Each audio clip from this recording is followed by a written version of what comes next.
The Heroes of Greyhawk is a game played by adults and recorded for an adult audience. Sometimes we use adult language and explore adult topics. Consider yourself warned.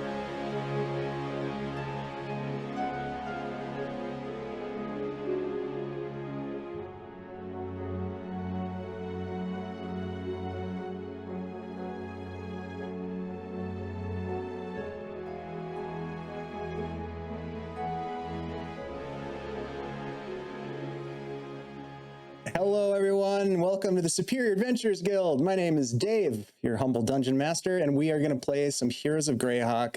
Very excited to be back to it. We're on a special Friday night episode because we missed Tuesday night because real life stuff. And, sometimes you got to work for the paycheck. I know. I hear you, Shelly. Look, I'm super happy to be back here. We are going to get into some fun games. I want to introduce you because you probably have never met these people before. These are my friends. These are the people I get to play D&D with. Hello. Oh, hi. Yeah, I'm talking about you, Shelly. Welcome. Hey, what's up? Welcome back. Yeah. Hello. We're not awkward at all. Hey. No, never. Hey, guys. Awkward's welcome not back. our middle name. Thanks for being available on Friday. I know a lot of us had to cancel some pretty significant plans to be here, so I appreciate that. Big dates, big parties, a lot of social life that had to be put on hold so that we could play Dungeons and Dragons. I know how it is, guys. It's not easy being social butterflies like we are, but here we are, nonetheless, and we're gonna play some games. Hey, Cardman, welcome in. Great to see you. Really appreciate you being here. Before we get started, I would love to go around the table and have each of you remind me who you are and who you're playing and where we can find you on the interwebs or wherever you hang out virtually. Don't tell us where you hang out in real life, because guess what? All these people are going to show up. They're going to be wanting autographs. They're going to be wanting pictures. We don't have enough headshots yet. We only have like 4 headshots apiece, so ration them. Shall I start with you, please? Yes. Me. I am Shelly. You can find me on Threads and Blue Sky at Hey, it's Flea Monkey. Tonight I'm playing Nori Philomena Bibblespark, a forest gnome, 4th level warlock. Damn right. Not 5th. No. Nope. Not at all. Certainly not 5th. Certainly not 5th. And yes, that's what I got tonight. Yay. Let's go. The total package is in the house. Great to have you back, Shelly.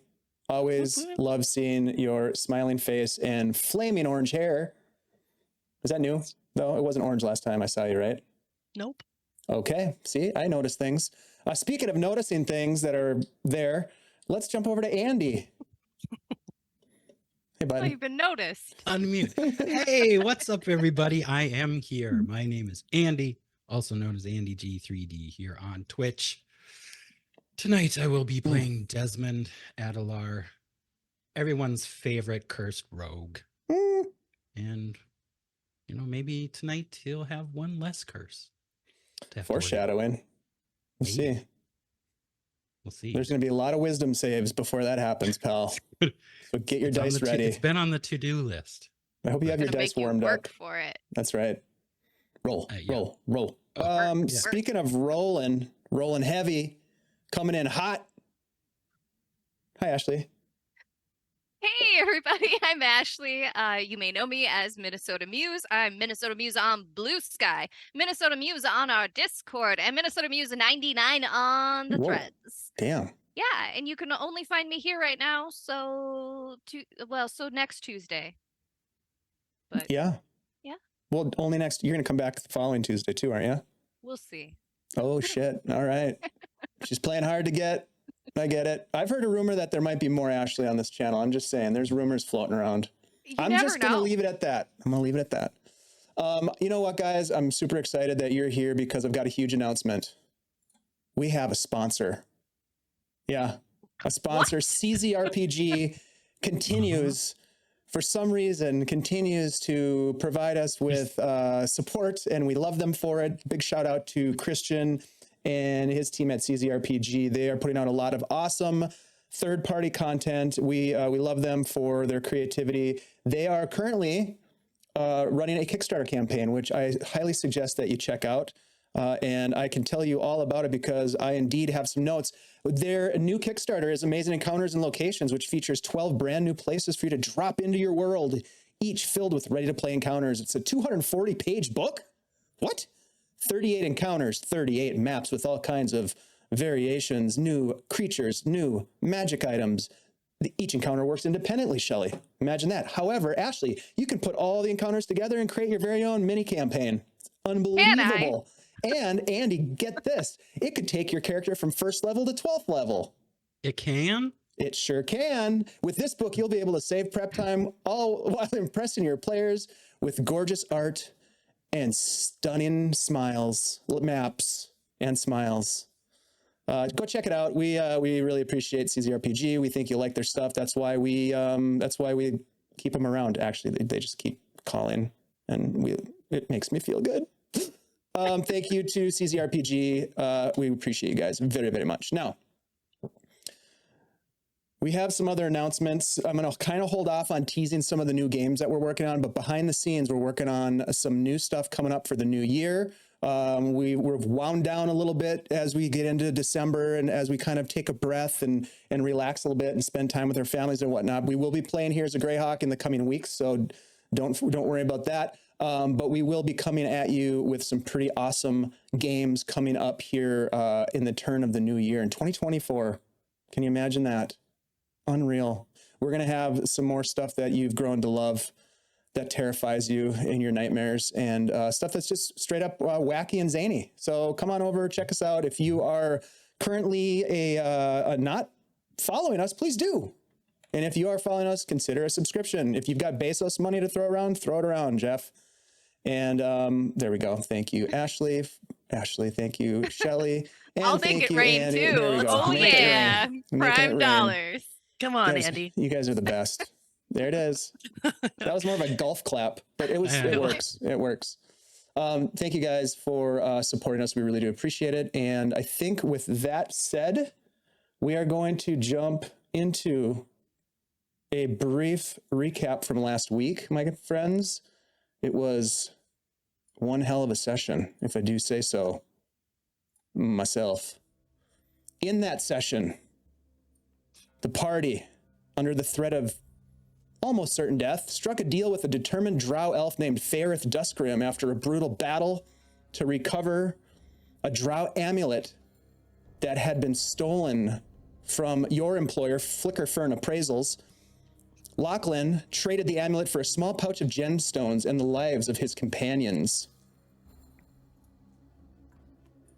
With the amulet in hand, the Duskrim family heirloom recovered, Faerith disappeared into the depths of the Underdark, which I'm sure will not have any earth-shattering ramifications as we move forward with the campaign. So too did our heroes retreat from the darkness, returning to Nambural with bad news for their employer, Iselas Flickerfern. Bad news regarding the amulet's disappearance was met with, as you might expect, a palpable consternation from Iselas, and with your work unfinished but quite incomplete, you return to the Hearthspire Haven to rest and prepare for the next leg of your journey. That evening, you enjoyed a bit of revelry and music. You discussed new business endeavor with your contact, Bixwick McCready, and contemplated your plan to head west, seeking refuge and protection from the Green Jerkin Rangers at Thornhaven Outpost. Speaking with their leader upon your arrival, you learned that an army from Verbobank, led by the wizard Byrne, had amassed in Nulb and laid siege upon the Temple of Elemental Evil. Stopping a terrible evil from emerging from its depths, you relayed your battle against their druids and their failed ritual to raise the demon Anthraxis. You described your sickly vision of a writhing mycelial entity, which Isaac, the leader of the Green Jerkins, connected with the demon queen of fungi, Zugatmoy, herself imprisoned deep within the temple. The plot by wicked men to raise Zugatmoy had been thwarted, it would seem, by Byrne and his badgers, and perhaps by the party. Yeah. Isaac informed you of changes in the power structure over at Twilight Falls, where you had previously, weeks earlier, left a massive inferno burning. Gromlin, their previous leader, had disappeared, or been disappeared, and there was arrival of a new leadership, rumors of dark riders from the east. Isaac also relayed that Shiral, the druid that you had saved from the Infernos, had decided to depart for Hamlet in her quest to care for Jeru Ashstaff's grove, the grove that had been nearly burned complete during the attack, when the attack of the Gnolls on Hamlet. With much learned and one chapter of your story ending, you celebrated and rested, and Lachlan pulled you together in the light of the campfire, revealing that he would be departing on the morn, heading home to face his destiny and do the work of his deity, the Stormcrow. The time had come to return to the sea. The next morning, with a light rain falling and the low rumble of thunder on the horizon, your companion Lachlan hoisted his pack and departed. Now, pulling yourselves together after this heartfelt goodbye, you stand at this moment, ready for your own journey north in search of Willow Whisperwind and perhaps, just perhaps, answers to curses and questions. My friends, before you depart from the Thornhaven outpost, I would ask, is there anything that you would like to prepare or do prior to heading out to the north? You have been assigned a Green Jerkin ranger to guide you to Willows, a fellow that you know named Selen, young, but dependable and an ally. Selen stands at the ready for whenever you are ready to depart. There is a slight misty rain in the air, the low rumble of thunder in the distance, as I mentioned. What would you like to do, my friends?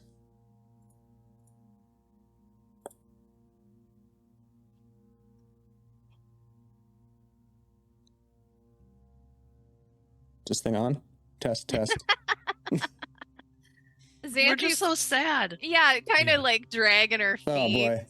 We just Well, don't Des even is- know. Des is kind of getting his things together and kind of lost in thought, I guess. Nori's packing up that ripped shirt that she slept with last night. Oh wow. Put it back in her pack. Yeah. Can you Give it a smell special all touch. of the smell out of the shirt? I take it back out. No, not I yet. mean, I think eventually it'll wear off, right? But will it wear out from sniffing? No, but maybe rubbing. Oh. Like this, you know. Oh, okay. Thanks for All clarifying. right. All right, Don't go all there. right. Don't put that image in your head. Too late. Weird. I mean, I miss Lachlan too, but not in that way. Right. It sounds different in Gnomish. Mhm. Mm, Except I didn't say it in. lost in translation. Yeah. It's a bad translation. Let's talk about something else. I take one more sniff and I put it back. You guys, Well, all right. So we're going to see Willow then. Yeah.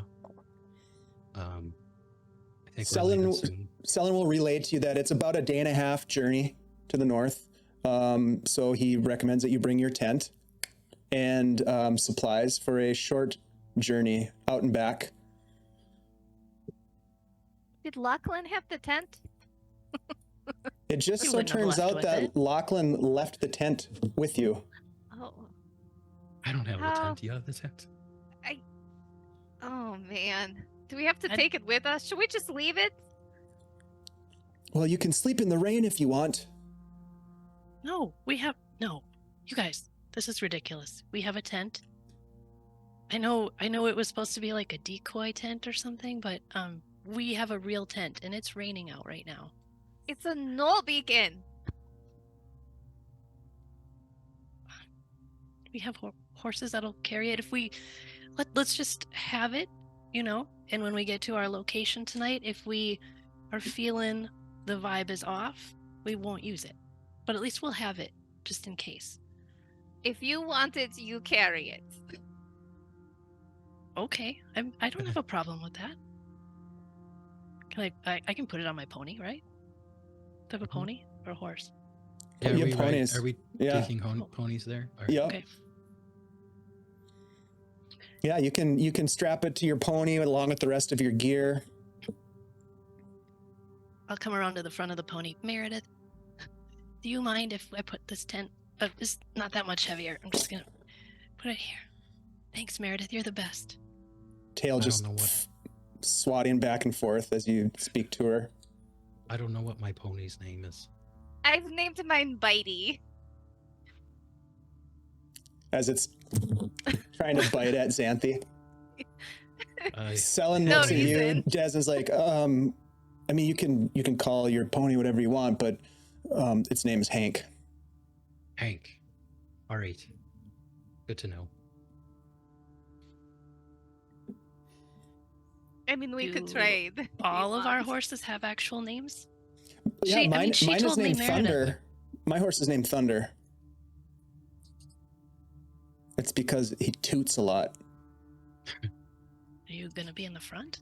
Thunder and Hank. Yeah, I'm leading. I'm leading the horse.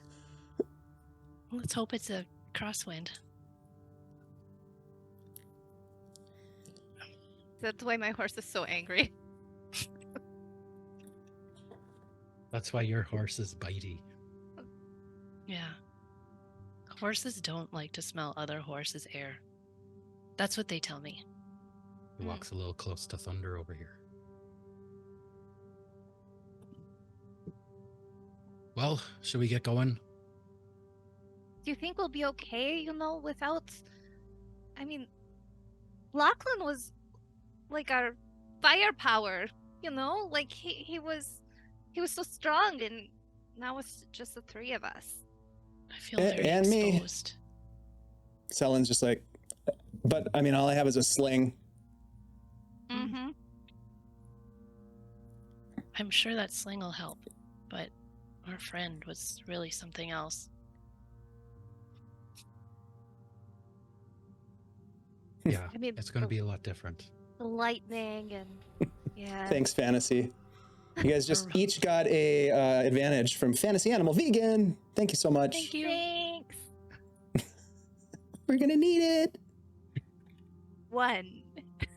One. All Okay, right. so you guys head out from the Thornhaven outpost, heading north along a fairly well-traveled path for the first 3 or 4 hours. You stop along the way. The gentle rain never really lets up, but it doesn't become more of a storm. It's just sort of a mist, and there's sort of clouds of mist that sort of sweep past you. So you are wet. Hopefully you have some cloaks. I don't know what kind of gear you brought with you, but you're wet. It's not the greatest traveling conditions, but it's an easy trail to follow. Selin guides you north the rest of the way. You stop a few times to take a rest, to let your ponies graze. They seem to be in good spirits. They don't give you any trouble or anything. They seem to be well trained, and they might have even taken this journey many times before. Certainly, Selin seems to know the way. As you get into the late hours of the day, the rain starts to dissipate, and the air starts to dry a bit. It's cold now. There's a little bit of a breeze that rustles through the trees, and the wet clothes and your wet skin is cooled by that wind, so it's a little bit chilly. And you at some point, Selin looks to you and says, "We should find a spot to camp. There's a spot up ahead where we can build a fire and be safe and warm up. There's some trees that we can set the tents up underneath, and we'll be safe there. We'll be dryish." Okay. You follow him on until he gets to that point, and go ahead, Ashley. Is there a good place where I can set up like my sleeping roll where I can just watch the tents? Yeah, well, once you From a get to the distance. location, you can see that there are some obvious areas of earth that have been matted down or scratched away a little bit, where you can see tents have been placed before, or bedrolls. There is an old fire ring that seems like it's been used in the near past, And so, yeah, you can totally set up a tent and just have it kind of sitting out there. And you don't need to use the tent if you don't want to, obviously, but there's plenty of space here. It's in a nice grove. There's some fir trees overhead, and their interlocking branches almost form a canopy that protects you from the rain should it return. The clouds have started to part as night sets in, and you can see the stars just kind of popping one by one in the sky through the branches of the fir. And if you walk around, you can find a little area that is open enough where you can gaze up at the partially revealed moon. It seems like a very calm night once the wind dies down. You can hear crickets and you can hear the hoot of an owl in the distance. Sounds oddly familiar to owls that you've heard before. Selen gets to work busy cooking some food over the open fire. He's got a mess kit that he gets out, and he's got some meats and some vegetables that he adds some water to and some spices, and he's cooking up like a little soup almost over the fire. What are you doing?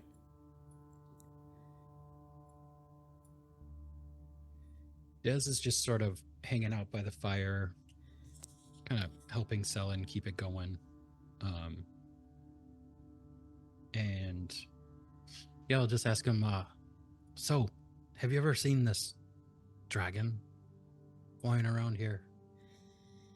We've heard stories. Yeah, I mean, there's a lot of folks talking about like a green dragon, maybe. I haven't seen it. I don't think many people have seen it. Izzy and Finn are the ones who saw it a couple times flying overhead and reported back to Isaac, and so they've been on patrol for the better part of 3 weeks trying to get a handle on whether or not it's actually setting up a territory to the north, which there's some indication it is, but nobody really knows how these dragons decide where they're going to set up a lair, and we don't even know if there's a good lairing location to the north here, so I guess it's just going to take some more tracking and investigations. I don't think it's anything to worry about. I've never seen one before. I don't even know what they're like. Dangerous, huge, Dangerous. Big, scaly. mean. Are they like, like beasts? Or are they like really irritable, smart people? I've heard some of them can talk. Right? Right. Not all of them. What kind of dragon is the green one? Green is always nice. It always seems like a nice nature-loving color. It's the color of leaves. Sometimes plants eat people, so I don't know that you can just say everything that's green is nice. I've never It's true. been damaged by Lizard color folk are green. They eat people all the time. You guys, I'm feeling really sad. Don't harsh. This is way bigger than a lizard folk, vibe. too. Yeah, it's probably like 30 lizard folk in a trench coat pretending to be a dragon. That would be so cute. Except for the eating, apparently. And where would they get the trench coat that big? That's a good question. It Free must City be of really Greyhawk. I hear you can get anything in the Free City. I've never been, Tailors. but I'm sure they can find a tailor that would whip up a trench coat that big. I hear dragons are really smart, though. I bet they know how to do tailoring and probably just put together coats from people they've eaten, right? Yeah, Just but what I'm dragons saying. are with they're so pelts? they're so powerful. Why wouldn't they just have other people do their tailoring for them? I mean, they could get custom fitted suits. Well, but you know what they say, though. If you want something done right, you have to do it yourself. I'll bet they are exacting with their garments. I don't know. I've never seen a dragon, but I'm just or guessing. they just don't wear clothes. That's more likely. Commando style. They're missing out. Air on their scales as they fly through the air. I bet that's wonderful. Probably amazing. Mm-hmm. Are you going to learn to fly as your Mhm. next spell? Oh, That's a good idea. That's a really great idea. You're a spellcaster? I dabble here and there. I know a few. I think we all It's can do a little impressive. bit of magic. Well, can you show me something fun? I don't know. Dizzle mage hand a knife out of his holster and just start kind of spinning it around the fire. Whoa. Yeah, that's cool. Careful. Whoa. It's all right. Xanthi will create a shower of sparks with prestidigitation. Ooh. This is great. Yeah, these are our least dangerous ones. Or how about this? And Xanthi will create a couple of shapes of frozen ice cubes, like a star and a heart, and triangle, out of create water. Wow. You guys are really talented. I'm sure that you'd going up against a dragon, you'd be fine. You could just entertain them to death. Nori shoots an eldritch blast in the sky. I thought you were gonna say he shoots Zealot. Make a wisdom saving throw. What's that? Ah, never mind. It's all right. I can do another thing. It's not magic, but I think you'll like it. And then I do my gnomish speak with small beasts. Oh, And I call a bunch of them over. Like, I'll do some bird calls and some little noises, okay. little squirrel Some noises, clicks and some, yeah. whatever they all are. Okay. And just hopefully a bunch of little animals come around, squirrels. Woo, woo. I even do an owl. Okay. So give me a percentile roll. Uh-oh. Shelly forgot how to play D&D. I mean, you can roll in the VTT if you need to. Sorry. No worries. Every time. You don't need dice for this. 57. 57. All right. So as you're doing that, you see an owl fly in. A white owl. It's about this size. It's probably about 2 feet tall. It's large. And it just perches for a minute and looks down at you, cocks its head. Then it kind of turns its head around so it's looking behind it. And then it almost looks like it turns its head all the way around, although it isn't. And it turns back to you and just looks at these huge eyes. At the same time, you notice some scurrying off to your left, and you see this black weasel with a white shock of hair just scamper in between your feet as you're sitting there. And it just kind of like sets right on your boot and just kind of looks up at you. Looks down, there's some crumbs from your meal on the ground. And I'll pull out Brave more one. too if they're into what I was eating, and just hand feed it, yeah, the owl just kind of watches. make some more noises. Nori, are you a gnomish princess? Can you is this like a royalty thing? You can just call the beasts to you? Hey, thanks, Ethan. Appreciate the resub. Thank you. Appreciate you. I'm far from a princess. We can all do this. Well, all of my kind can. Some are better with it than others. I'm apparently pretty good with it tonight. Doesn't always work this way. I think they know. Animals are really good with knowing how you're feeling. I think they just want to be around us tonight. Or I'm a princess. You're a princess. Royalty. Right. That reminds me, I haven't brought Lucky out in a while. Yeah, if it's your pet, you should probably take care of it. Yeah. You're right.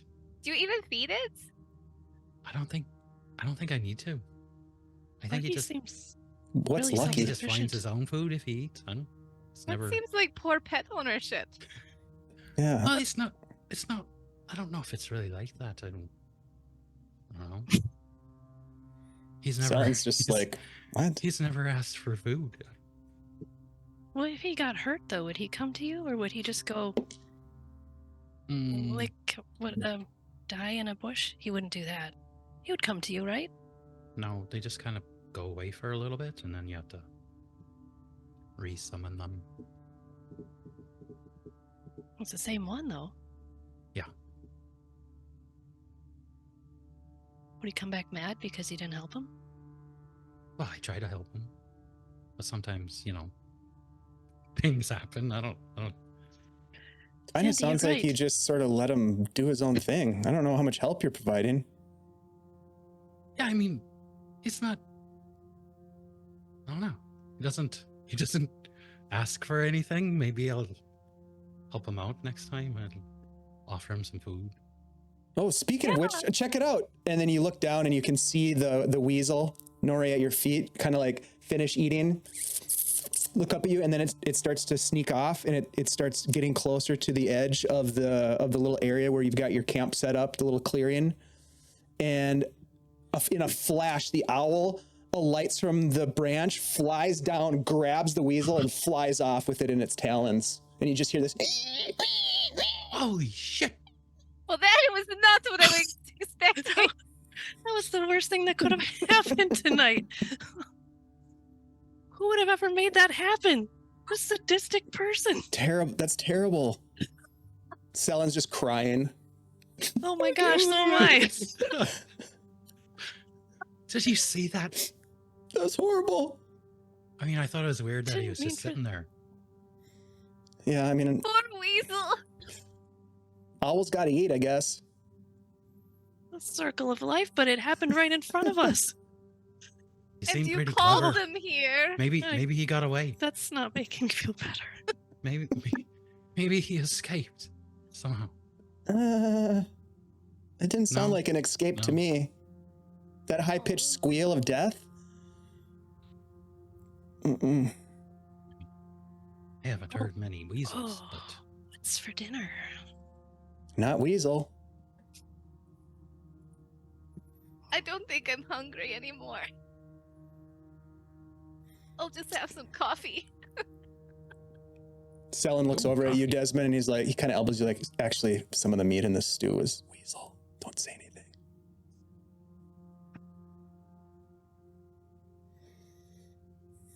What are Coffee? you guys whispering about? Coffee?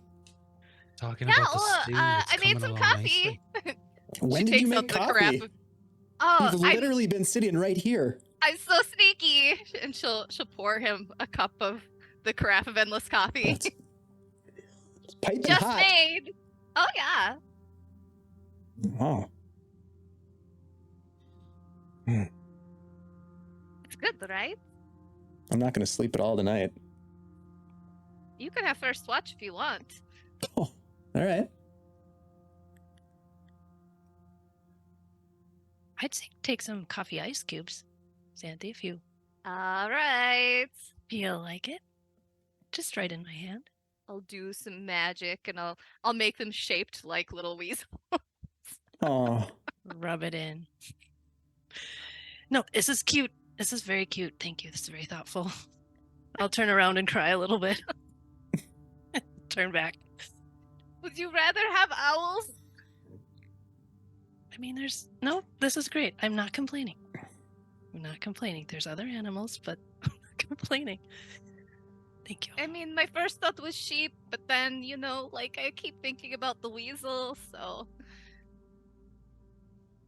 I like the detail on this weasel. It looks just like the one that, just probably got its belly ripped out. Probably Well, escaped. You can eat the weasel too. Probably The- didn't escape, Des. An ice weasel. They're pretty slippery. Have you ever tried to catch one? Yeah, but they haven't been running for their lives when I've been trying to catch Maybe- them. Maybe that owl just got a piece of them. It's okay. It's the circle of life. It's just very shocking for a moment, but Nori calls more animals to her after Oh a deep God. breath. Why? Are you sure you want to call more? Well, we know what could happen, so I'm prepared this time. They're just gonna share our dinner with us. Why were you Well- calling animals to us again? Just for fun? Well, I was calling them to make me feel better. You know, they're cute, and it didn't work this time. But maybe next time, maybe I can smooth everything over with this second attempt. Or you might just feed the owl again. That owl's eating right now. I'm not even gonna call an owl, and I just make a lot of little squirrely noises. When I Roll get down on the percentile ground. for me. Okay, which happen to be right here now. 18. Okay. Yeah, you you make your little calls. You're down on the ground, like on your elbows, just kind of like, and you watch as a little ground mouse or a vole, maybe some sort of small brown rodent, just kind of scurries up, kind of gets up on its hand, like sits on its fat little ass, and kind of looks at you, and then goes back down and scurries around, and then you see another one kind of come in following it. They seems to be following the same trail. They come right up to like your pack, and they're like kind of looking around your pack, climbing up onto it. And then there's a third.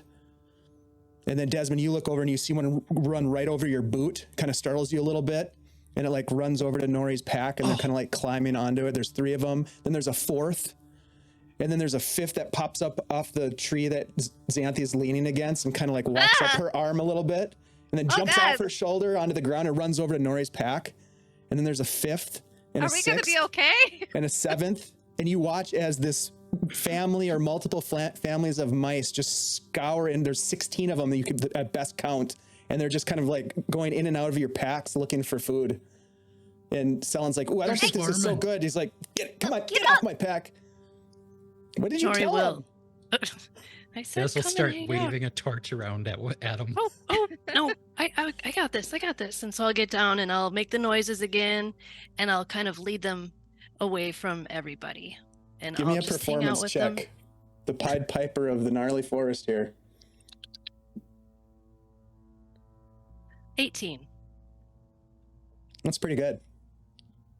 They follow you off into the darkness just beyond the firelight of the camp, and they're all just kind of sit down and look at you.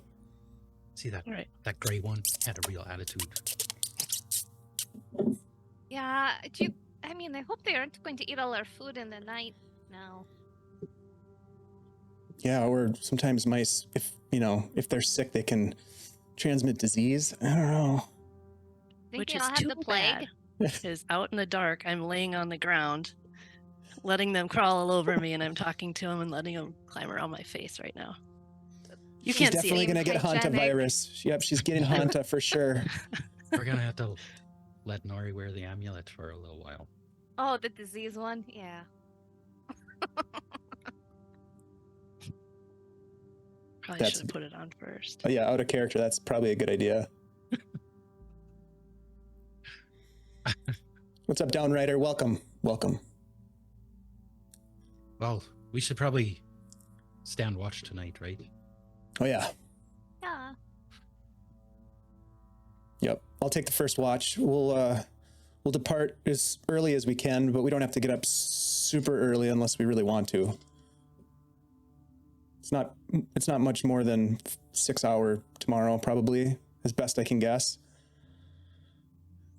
Depending on the respiratory problems that Nori has from the hantavirus. Could slow us down a little bit. Quick. So let's do this. For sake of brevity, why don't, Desmond, why don't you give me a D12 roll? D12.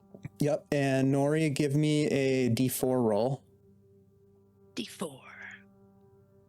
And Ashley, give me a D6 roll. 2 on the D12. Okay. 2 on the D4. Okay. 2 on the D6. Wow. What? Triple 2. Oh Yeah. my god. We're all gonna die. Oh, shit. I was like, they'll never roll a triple 2. Never What say are- never. What are the odds? The night goes unimpeded. You get a good night's rest. It seems like the fresh air and the journey and a little bit of a sense of calm that you've been able to experience after all of the chaos of the quest to track down Chiral and the fight against the dark druids and the demons and the fungi and all this crazy shit kind of behind you. You're feeling good about things, like maybe it's going to be an easier road ahead. Maybe it'll be an easier road ahead. You wake up the next morning feeling refreshed. You've overslept a little bit, but that's okay. Sellen's got some food cooking over the fire. Xanthi was sleeping on the opposite side of the tree, like wrapped up in her cloak and her bedroll, like from the tent. Like the tent is still there. Over. Crazy enough, the tent is still there, untouched. I don't know how this happened. Are you seeing this? Is it only when we sleep in tents? I think it was all of the mice last night kept us safe. I told them to, as they were crawling around. I think they did their job. Do you want me to prestidigitation you clean from all that? Yeah, if you would, that would be excellent. All right, hold on. I'll just leave this one little dirty print here, though. This is a visual reminder of the fun that we had last night. Yeah, okay. And she just wipes it off. I don't know any different. After you do that, you look over and you see Sellen. He just says, "Oh shit!" And you see him. You turn around and he's holding the flap of the tent open, and he's like, "You might want to do that fancy cleaning stuff over here too." And as you walk over and take a look in there, all these mice scatter and run out of the tent. And there's little wet stains and little black twisty turds like all over in the inside of this thing. That is not my tent. I think they claimed it. You should just wash that. Dez'll take off the amulet and put it on Nori. Harry, you might want to hold on to this for a little bit. Yeah, you should activate that. I'll do a little dance like this because we also have our other. It's working already. We've got two. I've got two kind of like very gaudy necklaces on right now. Activated it. That's some serious bling. I wouldn't get too close to her. I have kind of a scratchy throat right now. I hope this thing works. So nobody's doing anything with the tent that I caused the problem with. I'll take it all down, wrap it up. I'll downwind shake as many of the twisty black turds, I think you called them. Yep. Fold them up, put them into the pack on Meredith, making a mental note to clean it out myself when we get to Willow's place. Hopefully, I will not have the scratchy throat anymore. This is our first test of this necklace. Of this periapt of... That we know of. That's true. I've been fighting off that rash this whole time. Dave, would it be all right if I say that Des casted Find Familiar before going to sleep last night? Yeah, absolutely. Right. So he'll have Lucky back now. In what form? He will also be an owl. Okay. This time he's kind of like a mottled brown color with a black diamond on his chest. Very cool. All right, so you guys pack up, you gather your stuff, and you start hiking. Not hiking. You saddle your horses, your ponies, and you gather your gear, and you head off in a northerly direction. Generally, at this point, the trail seems to become less easy to follow. There are some rock cairns occasionally that will indicate you believe, because Sellen is paying very close attention to them. Oh, there's another one.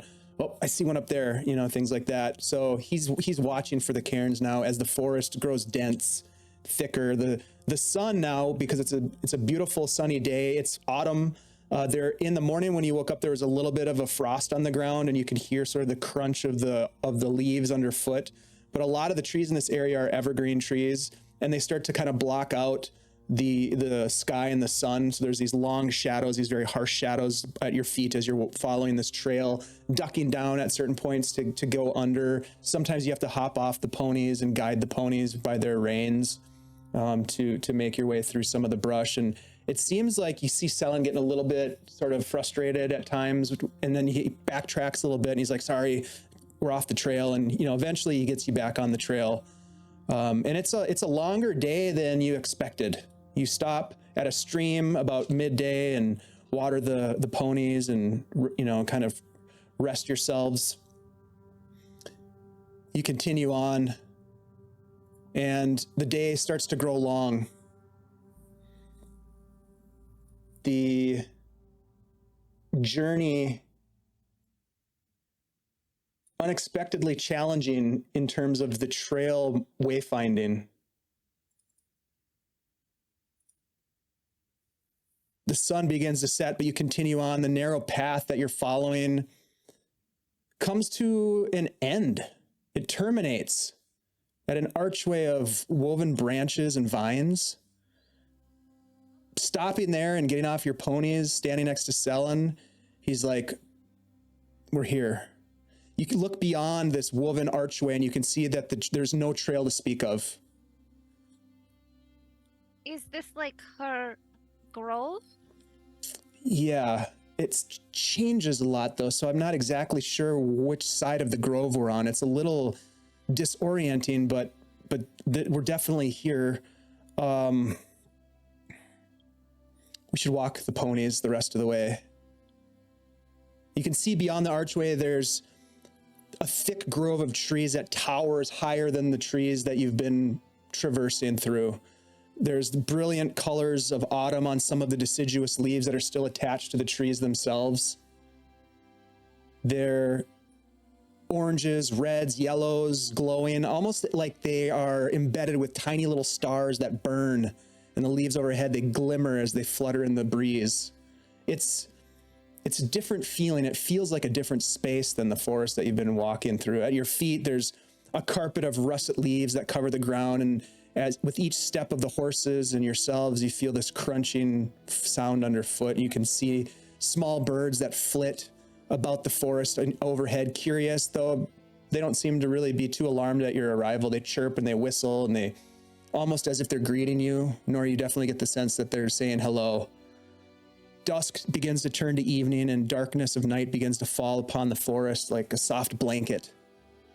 And there's this warm breeze, an unexpected warm breeze, almost like summer's last warmth, its last breath of the season blowing through the trees. You continue deeper,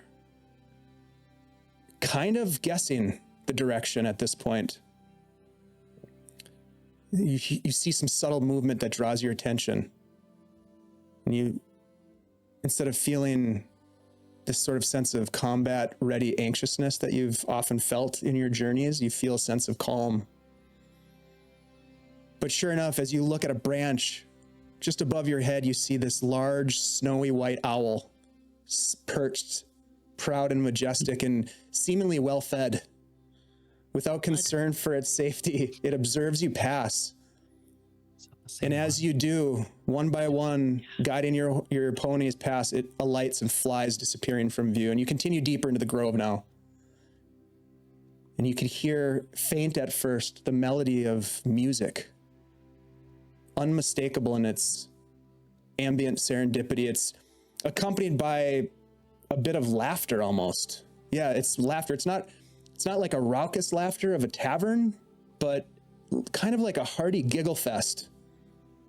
In the distance, like someone just told a fantastic joke moments ago.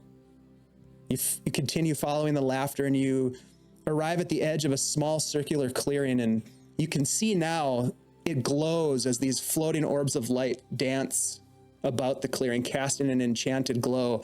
At the center, a quaint wooden table, long, adorned with intricate carvings, set with delicate lace tablecloth, in a variety of enchanted tea sets, cups, saucers, flowers and fruits and baked goods heaped on silver platters. And you hear the welcoming voice of Willow Whisperwind welcome you each by name.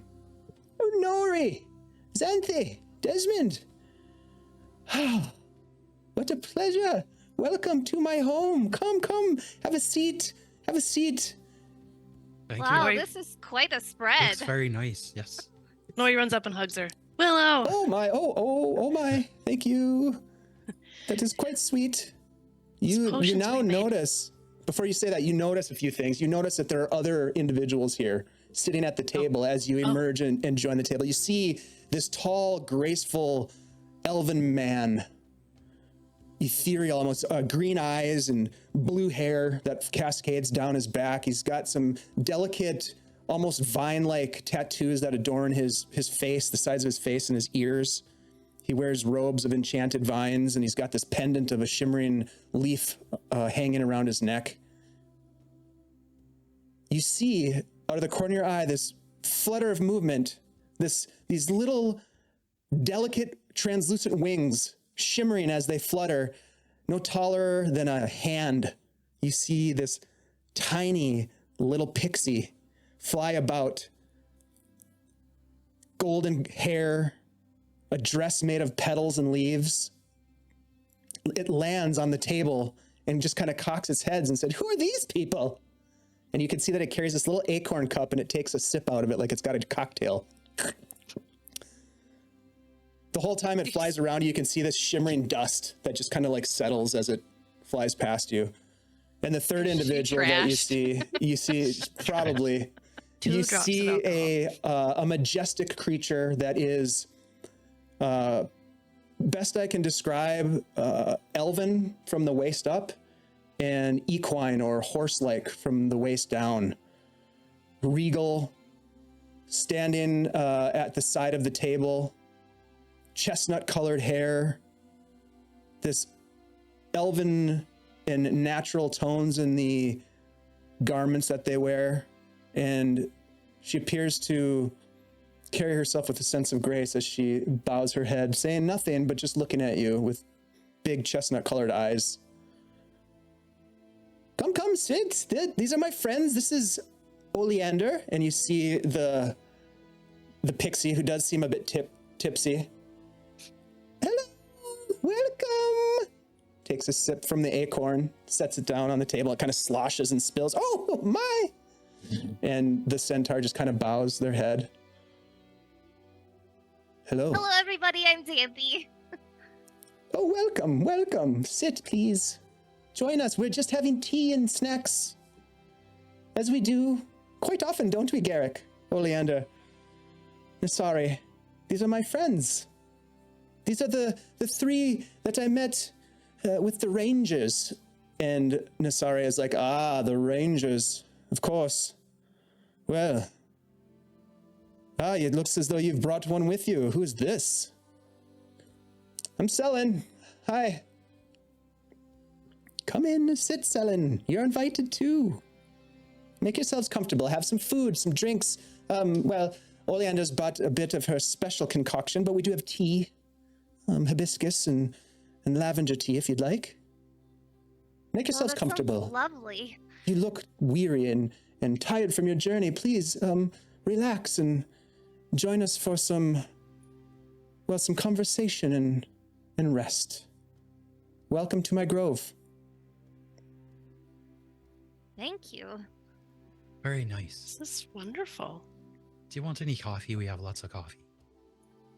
Yeah, we do have coffee if you want some. We like to share. Thank you. Yes, please. I don't want to be rude. I'll have a cup of coffee. All right, hot or iced? Ooh, I like a good iced coffee. All right, hold on. She pours it out and then works her magic to make a couple of ice cubes in it. Here you go. Ooh, that's quite delicious. Tell me, how was your journey? Where have you been? What have you done? Tell me everything. We'd love to hear what's been going on with you. Isn't that right, Oleander?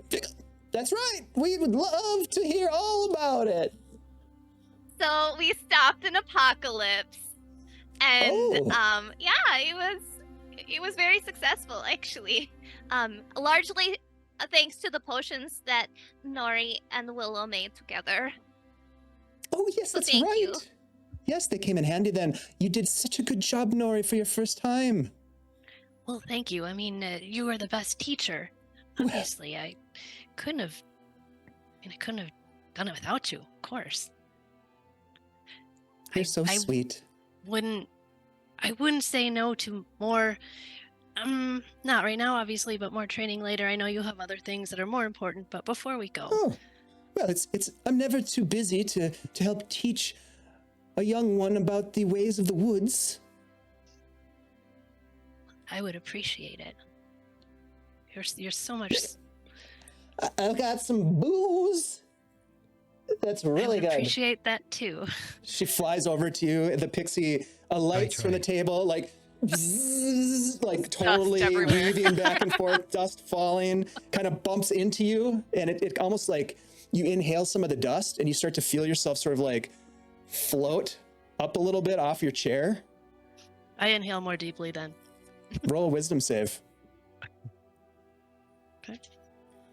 And then the Oleander, the pixie, sets the little acorn cup in your hand. It's the size of an acorn, a tiny acorn, and it's got a little bit of nectar in it, it looks like. What was your roll? 12.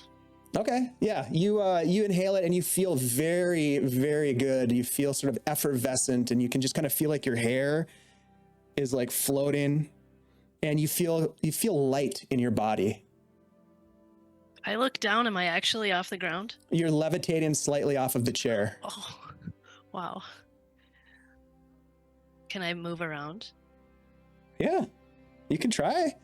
I'll just do a little bit of that. Suddenly I'm the introvert at the party talking to the dog, but I'm actually floating around. Yeah, you trying. guys, Nori's kind of off doing their thing off to the side. So tell me, this apocalypse, it sounds terrible. Was this the Dark Druids then? I do recall you were heading out from Thornhaven. I mean, it's a pretty dark story. I don't want to ruin dinner or anything. Oh, this is just tea. You can tell seedy stories at tea. We've already had our supper, haven't we? Speaking Yes. of seedy, we do have a seed we would like you to look at. We're not, we found it A in seed. a kind of a dark magic place, so we wanted to make sure it wasn't something really bad. You must But tell it's a me seed. everything. Tell me everything. So Yeah. we go into the story of like how we, came in, saw like the fungus deer, dark druids, and then the fight with the giant hellish creature trying to come out of the oak and then pulling the Oh, dark my. druid back inside. The And end. the Sylphides, the comet. Yeah, the shards shard. The shard. disappearing. Yeah. Right. So you go through and tell them everything, and Yeah. you can see that Willow Whisperwind is just listening, hanging on every word as if she is like contemplating the ramifications of every single word that comes out of your mouth. Meanwhile, Nori's off just kind of floating. And you look I'll over float and by and yell, "Don't touch the seed!" you like see as I float by. Nasari is watching attentively and will ask questions as you talk. And they are very of the three, they are very serious. And they are also paying a lot of attention to Selen. And the two of them are sort of, you can tell there's a little bit of chemistry between the two of them. And you look over at Oleander the pixie, and they are laying on their back with their mouth wide open. It's passed out, snoring on the table. Well, the seed that you found, then we should take a look at it, but perhaps we should wait until morning. I have a bit of a ritual that I could perform to try to ascertain its purpose, if it is more than just a seed, which it sounds like it probably is. Well, I figured it's probably special, but I'm hoping that it's neutral special and not cursed special. I never liked that Ignis. I know that I knew he was up to something, and those other druids, well, that were in his cohort. And you look over at the elf, Garrick, and Garrick says, "Well, of course you must understand that there is a certain desire of the druids of the gnarly forest to maintain a sense of balance in the world. Willow, it is not as if we are seeking out injustice and trying to save the world. We are trying to maintain balance. Is that not true? Is that not part of the oath that we've made as druids? And Willow's like, yes, it is, of course, Garrick, but you know Ignis and his lust for more and more power. It is not a surprise to me if his desires were corrupted in some strange way. Yeah, he was totally like over the bend. He wasn't right, and like all his friends were very culty. Yes, well, it is true that there are considerable differences among the followers of the Tuatha de Biori. Many perform their own sense of honor and ceremony in that respect. Many people believe Biori, the goddess, to be one who seeks to preserve all beings, no matter their relationship to the earth.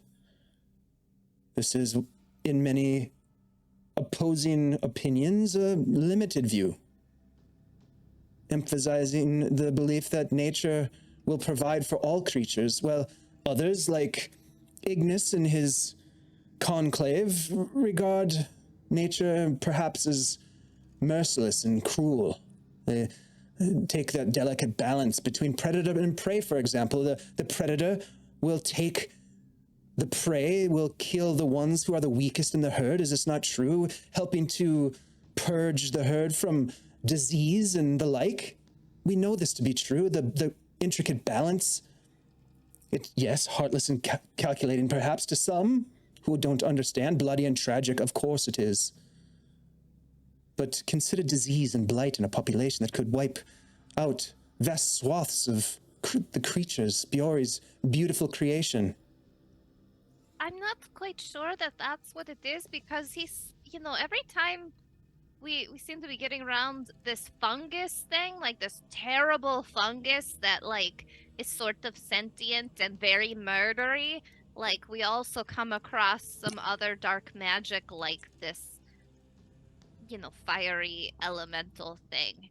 So, and he was very close to this other fungi thing.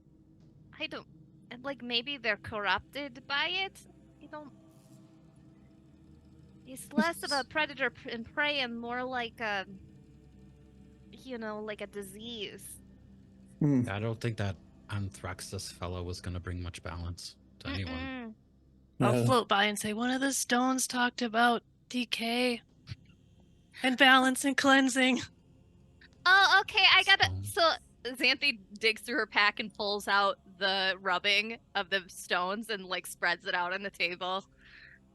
Oh, so yes. like there are a bunch of these creepy drawings. Yes, of course. Are you familiar with the Flanish creation narrative? Do you understand who these gods are? Inkabulos, Nerul, Orcus, and I assume that you mean Zugatmoy? Heard of them. So funny thing is, we all kind of had this like mass hallucination about Zugatmoy after we got out of it, which is really weird. Well, Biori, the Earth Mother, revered among her followers as a manifestation of the earth itself. Its essence and its existence, life and death, nature and thought, earth, fire, wind, water. Those of the Oridian lineages refer to the Tuatha De Biori beliefs, these druidic beliefs, as an old faith, because it's quite old, very old. In fact, Biori, we believe, as followers of this tradition, has always existed. A balance, a counterpoint to nothingness. Biori is everything. It was by Biori's will that the earth was wrought from the cosmos, and by her hand given physical form. Biori and Pelor, the Sun Father, you all know, you've heard of Pelor. Nature was given life. The world was birthed from the elemental planes of existence. Life and order were formed on earth, and so too did its opposite, a force of chaos and nihilism. You've maybe heard of the Eater of Worlds, the Undoer. No, the dread Lord Therisdun, whose very existence, his very existence filled him with rage and hatred and spewed onto earth minions of destruction so that he could end his own existence, miserable as it was. Perhaps the tales of the Age of Night have been lost to those who do not study. For all existence seemed condemned at that moment to return to nothing. Dread Therisdun hoped to realize his hateful wish of complete oblivion. Beori and Pelor did not waver, no. No, they summoned the other gods to their aid, gods from other planes of existence, good and evil alike. And those gods heeded the call. They fought alongside Beori and Pelor to preserve creation. It was a cosmic war that could have ended with total destruction, even before Beori's miracle of order and the creation of Earth was revealed. No, Beori and her allies defeated Therisdun, binding him to the shadows and trapping his hellish minions. After the war, Beori yearned for life and renewal. She rewarded the gods, both good and evil, for their courage against Therisdun, against nothingness, offering them as a great gift the ability to create mortal creatures in their very image, animals of reflective consciousness, morality, and free will, who could honor their creators. And many gods accepted these gifts: Moradin, Yondala, Corellon Lotharion, Garl Glittergold, Grummish, Magblubiet, Hrugek, Kurtmark, others. And as by this gift, the races that you now see scattered upon the land were manifested and given home in this creation. And Beori was pleased, life flourished. And yes, the gods of good and evil squabbled amongst each other, fought for influence, control. They fell into conflict with each other, but Beori smiled upon her creation, the balance. In her wisdom, she knew that good and evil, the tension between the two, were necessary for change and renewal. The elders of the old faith, as many refer to it, often end the story there, but those who have carried the embers of ancient knowledge tell of Beori's desire to give birth to a race of her own, a diverse and curious people, and as adaptive as nature itself, that might exist alongside the other races, Olves, Nunez, Dwar, and allied to the people of Earth, should the evil of Therisdun ever threaten to emerge once more. So it was in Beori's infinite wisdom, she herself created the human race. And as diverse as her forests and mountains and deserts and prairies, these creatures have proven themselves curious, industrious, and quite dangerous. Therein lies the irony of creation, the eternal struggle between creation and oblivion, a delicate balance, fragile, fleeting.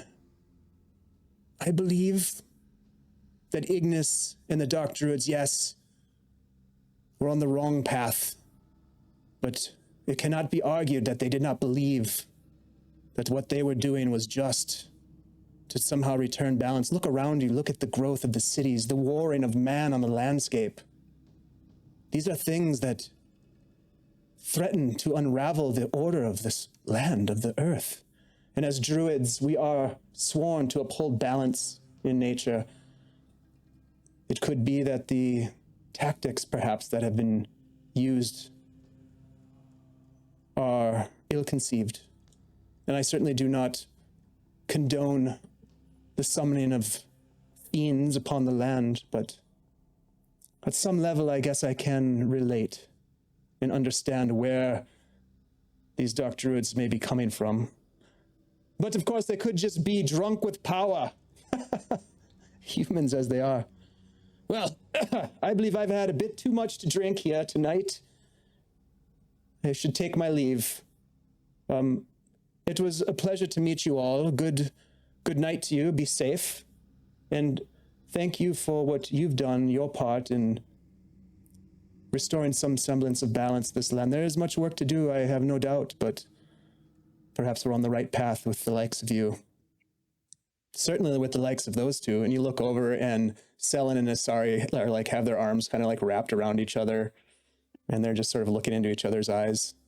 while the pixie snores away on the table. Well then, Garrick, thank you so much for being here, but yes, the hour is growing late, and perhaps it is time for one last cookie for the road?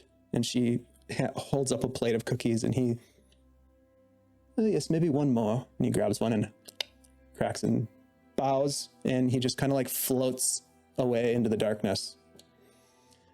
Well, that one can sure talk a bit. My goodness.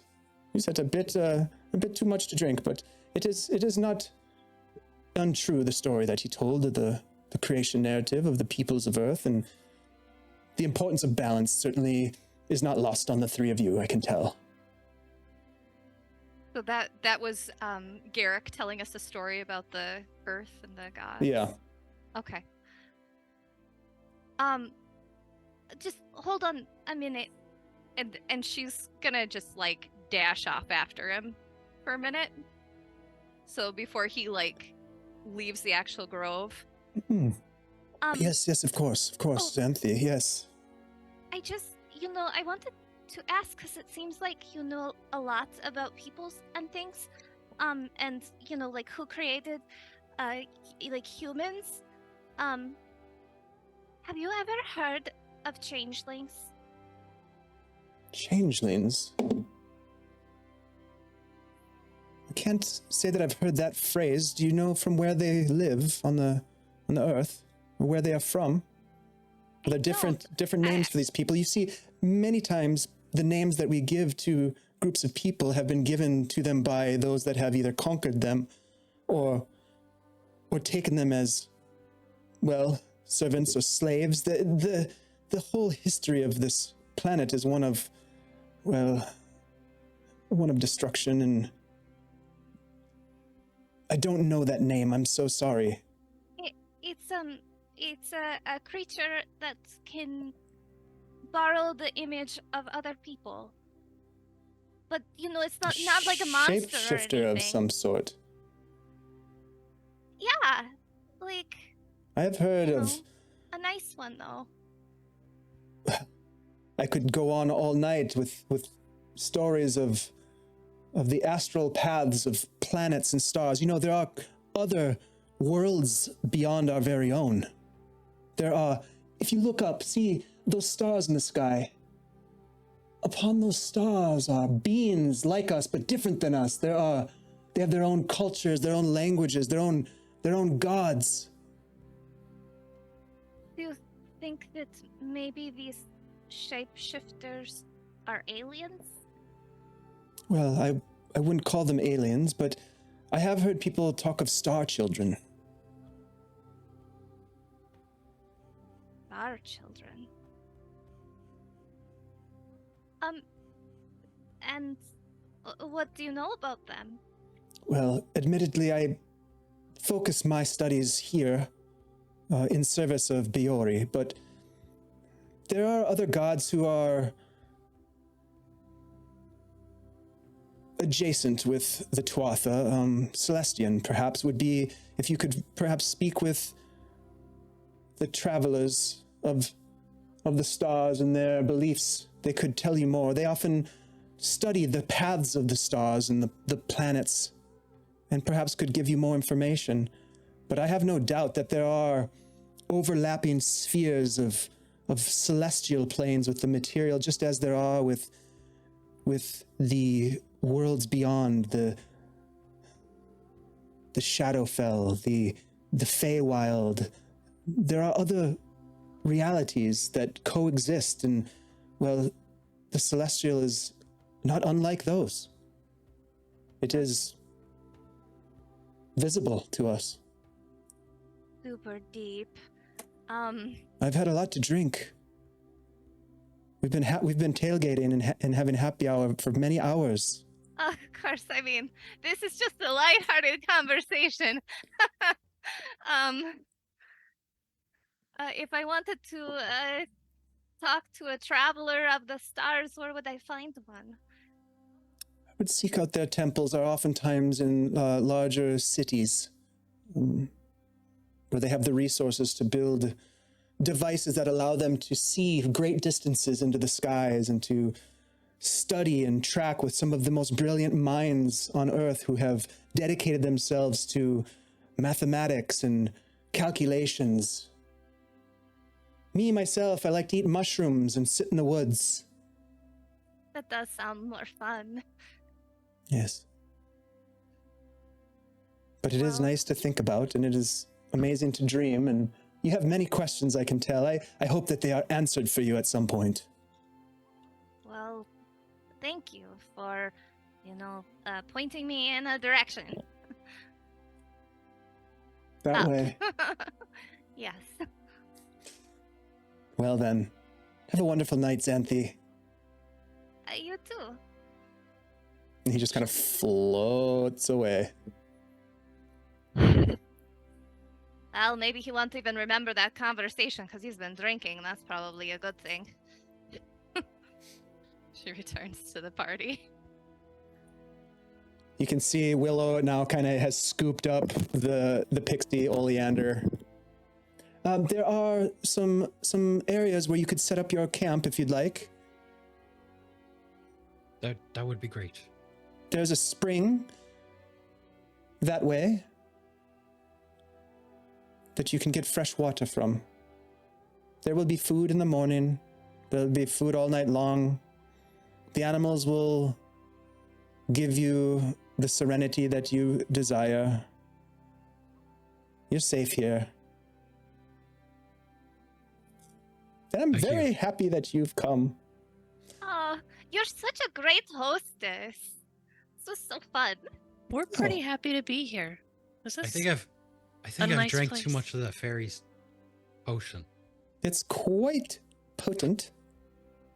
Do you think we But- can carry stuff while we're... I mean, like if we sniff a little bit more fairy dust than we normally would just for our own weight, can we carry things? You'll I'm have gonna to try. try. Well, you'll have to Good wait night. until Oleander wakes up. And I would probably ask before you start shaking her about to get more of her Oh, I would never pixie do that. dust. Yes. She's got a bit of a temper. That one. The smaller they are. She seemed like she was in a good mood tonight. Well, she was drinking. Wait till you see her hungover. Not good. Tell He's her a- we have coffee. No. She's a real bitch. Oh, I know the type. You do? Well then, I will take my leave with that, and we'll see you in the morning. I am sure we have much to talk about. We will address the seed. And Desmond, do you have something perhaps for me? I know you had asked about this personal problem that you have, and she winks at you. Yes, I got it. I have it. I have a diamond. Do you need the amulet back? No, it's my Oh, age. the curse! The Yeah. curse. Yeah. Yeah, I'm pretty sure we have what we need. Well, very well. Then tomorrow, when we're all a sober of mind, we will discuss what can be done. Okay. Thank you. And I don't think you have to worry about your friend Selen. You look around and you don't see Selen or Nasari. She'll take good care of him. She always does. Oh, well, he was just a guide from the... Selen's, he is a good one. He is a kind soul. And I do believe that Nasari is quite smitten with him.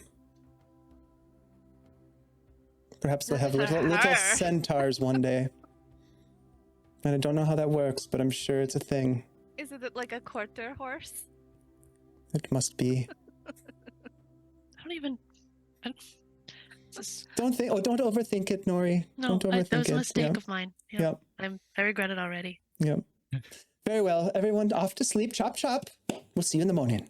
And she walks off towards what looks to be like a small, almost like a little grass thatched roof hut with a little smokestack, a little chimney stack coming out of it that has a little wisp of steam or smoke that goes up and disappears into the trees. And you all head off to bed. Is there anything you want to do before you sleep? Yes. Let's hear it, Nori. Let's hear it. I need to clean that poopy tent. Not a problem. It takes a little bit of time, but you're able to do it. Yep. All those the black twisty turds going out into the spring. I'm gonna say this. It does smell like piss. But Well, you know, I'm gonna Oh, have to man. do a little extra work on that. yeah. Maybe when this Lachlan is gave you what some Nori's- soap, didn't he? But I'm not gonna waste it on the tent. I think after I get all this solid waste out, I'm gonna see if Xanthi wants to just prestidigitate after that. That's my plan. But I'm Okay. doing some scrubbing right now. Sounds good. Out of the spring. We can adjudicate that during the break. We'll see how clean you can get it. Okay. Anything else you guys want to do before we bed down for the night and take our mid-stream break? I would like to bring up with the group once we're all like together. So, like, I ran off briefly because I had a Mm-hmm. feeling that, maybe Garrick would know something, because he was having that story about, like, the origin of people, and I thought, well, if he knows the origin of one people, maybe he knows the origin of other people, like changeling people. So I asked him, and he said, that I could be possibly talking about a star children. Sounds So fantastic. I know, right? A Stars? star child? He thinks that maybe they're not from here. They're like from And she like points up. from somewhere else. Did Lulu have any kind of, star paraphernalia? You talked about that pendant.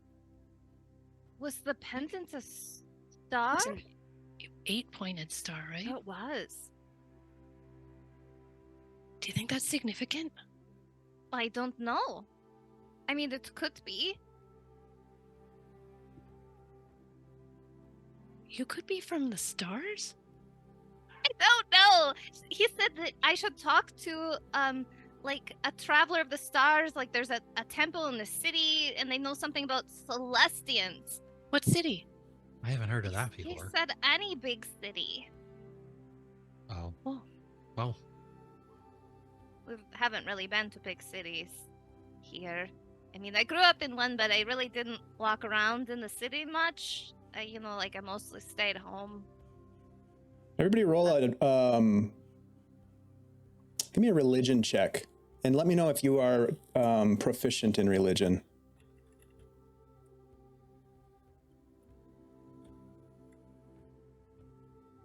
Jesus. 7, but not proficient. Okay. 5, not proficient. Dirty 20, but not proficient. Okay. Yeah, so Xanthi and Nori, you don't really know. You hear the name Celestian, but you're not super familiar with it. But Desmond, you've heard of this. It's a god. It's a god of this. It's often referred to as the Star Wanderer. It's an Iridian god of space, and often people who journey and travel will pray to Celestian for safe journeys and that kind of thing. But you don't really know much more than that. Yeah, I'll pass that on. Safe journeys? Well, you've Yeah, you can like navigate by the stars, you know? That's why I'm a terrible navigator with maps. I should be navigating by the stars. you should put that paper away. Put that parchment away. Okay, next time I will just go by the stars and we'll see how it goes. I'm willing to follow your lead on this. I have faith Okay. that you can find your way by the stars. You're a star wanderer. I mean, I could Did you- be. Did you like fall out of the sky or something? Is that I'm- how does that work? Maybe you fell I in a mean- tree? You didn't get hurt? It just caught you? I've never Trees will do that sometimes. I've don't never know. heard of anybody going up there. I've been living in the cartography shop as long as I can remember. So I don't remember falling out of the sky. Do you know what else fell out of the sky? Seems like pretty far. That meteor. Sulfides. The sulfides. Well, I mean, Maybe you're as powerful as that. Maybe you and came not out evil. of one of those, but somewhere else. Maybe there's a it's- big mark in the ground. I'm just a where you little came. shard of comet. Hmm. Could that be a nickname for you? Comet. Do you like it? Okay, no, you don't. That's okay. I'll come up with something else. Xanthi. Okay.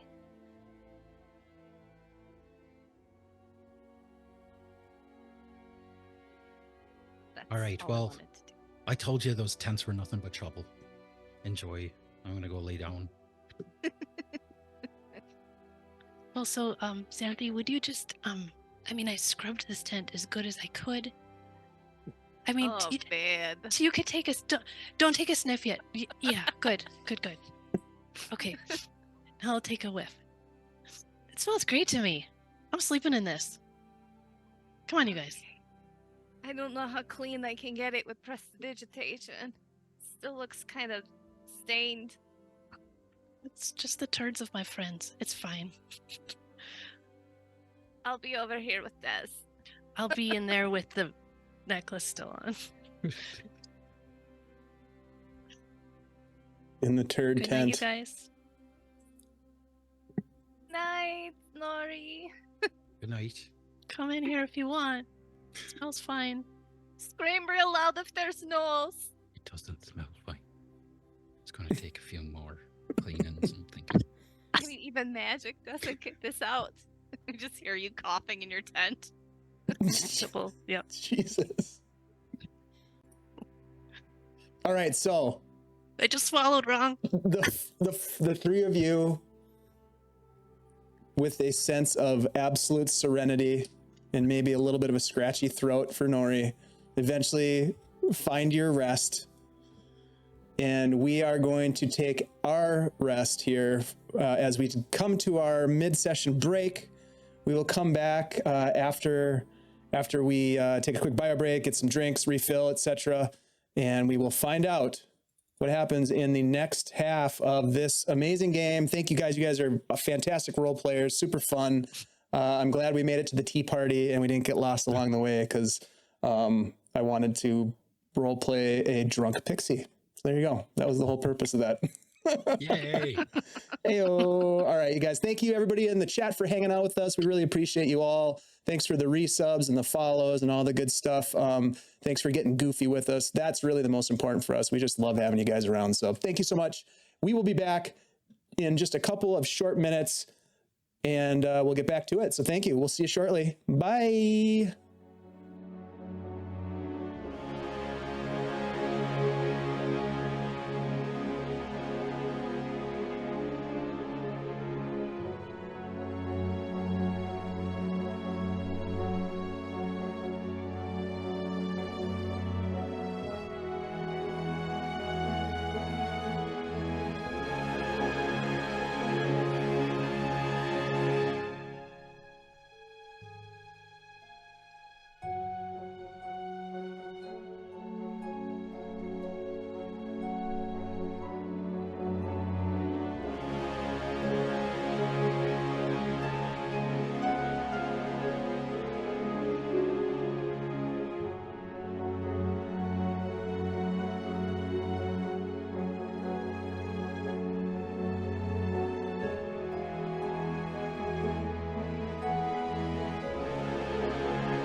everybody. Welcome back. We're back. You're back. Everybody's back. We're gonna jump into.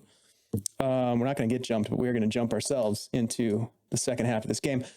We have found ourselves. The party has traveled from the Thornhaven outpost to Willow Whisperwind's Grove. We'll just call it the Whisper Grove because that sounds pretty cool. Where you happened in upon a fun little tea party, a little evening soiree amongst close friends. You met some interesting characters. You did some lines of pixie dust, Nori, and floated around for a while. One of your party hooked up with a centaur. You learned some stories. You told some stories. You spoke with a very sort of academic-minded druid who filled you in on some interesting narratives, and perhaps Xanthi provided you with a little bit of information that may prove to be a kernel of knowledge that will grow into something interesting, or maybe a seed, we'll call it, that might grow into something. In fact, we have a seed, which we'll get to in just a little bit, but that's where we are. We are in the Grove. We'll call it the next morning, as you wake and you have a nice sort of easy morning with food and drink and fresh water. And Nori, you're feeling refreshed from your sleep, but you do have a bit of a scratching feeling in the back of your throat. You do have the parapet of health on, correct? Mm-hmm. So Parapet? Yep. I don't know. And what does that do for you? Well, okay, so I think it doesn't necessarily get rid of it, right? I don't have the stats for it, because if I acquired it, if you're wearing it when you acquire it, you don't actually acquire it. Where are the stats for this thing? Like, I think it's just gonna make it go D&D away, but Beyond would after tell you. slow process. No, it protects you. Parapet of health. I don't know if that's how you say it. Probably should have looked this up. I just assumed you would have this fully memorized. Periapt of health. Periapt, so thank you. Oh god, I'm muted this whole time. you are Yeah. immune You were to talking- contracting any I was disease. just talking to myself. You are already infected with the disease. The effects of the disease are suppressed while you wear the pendant. Okay. Okay, so I just Yeah.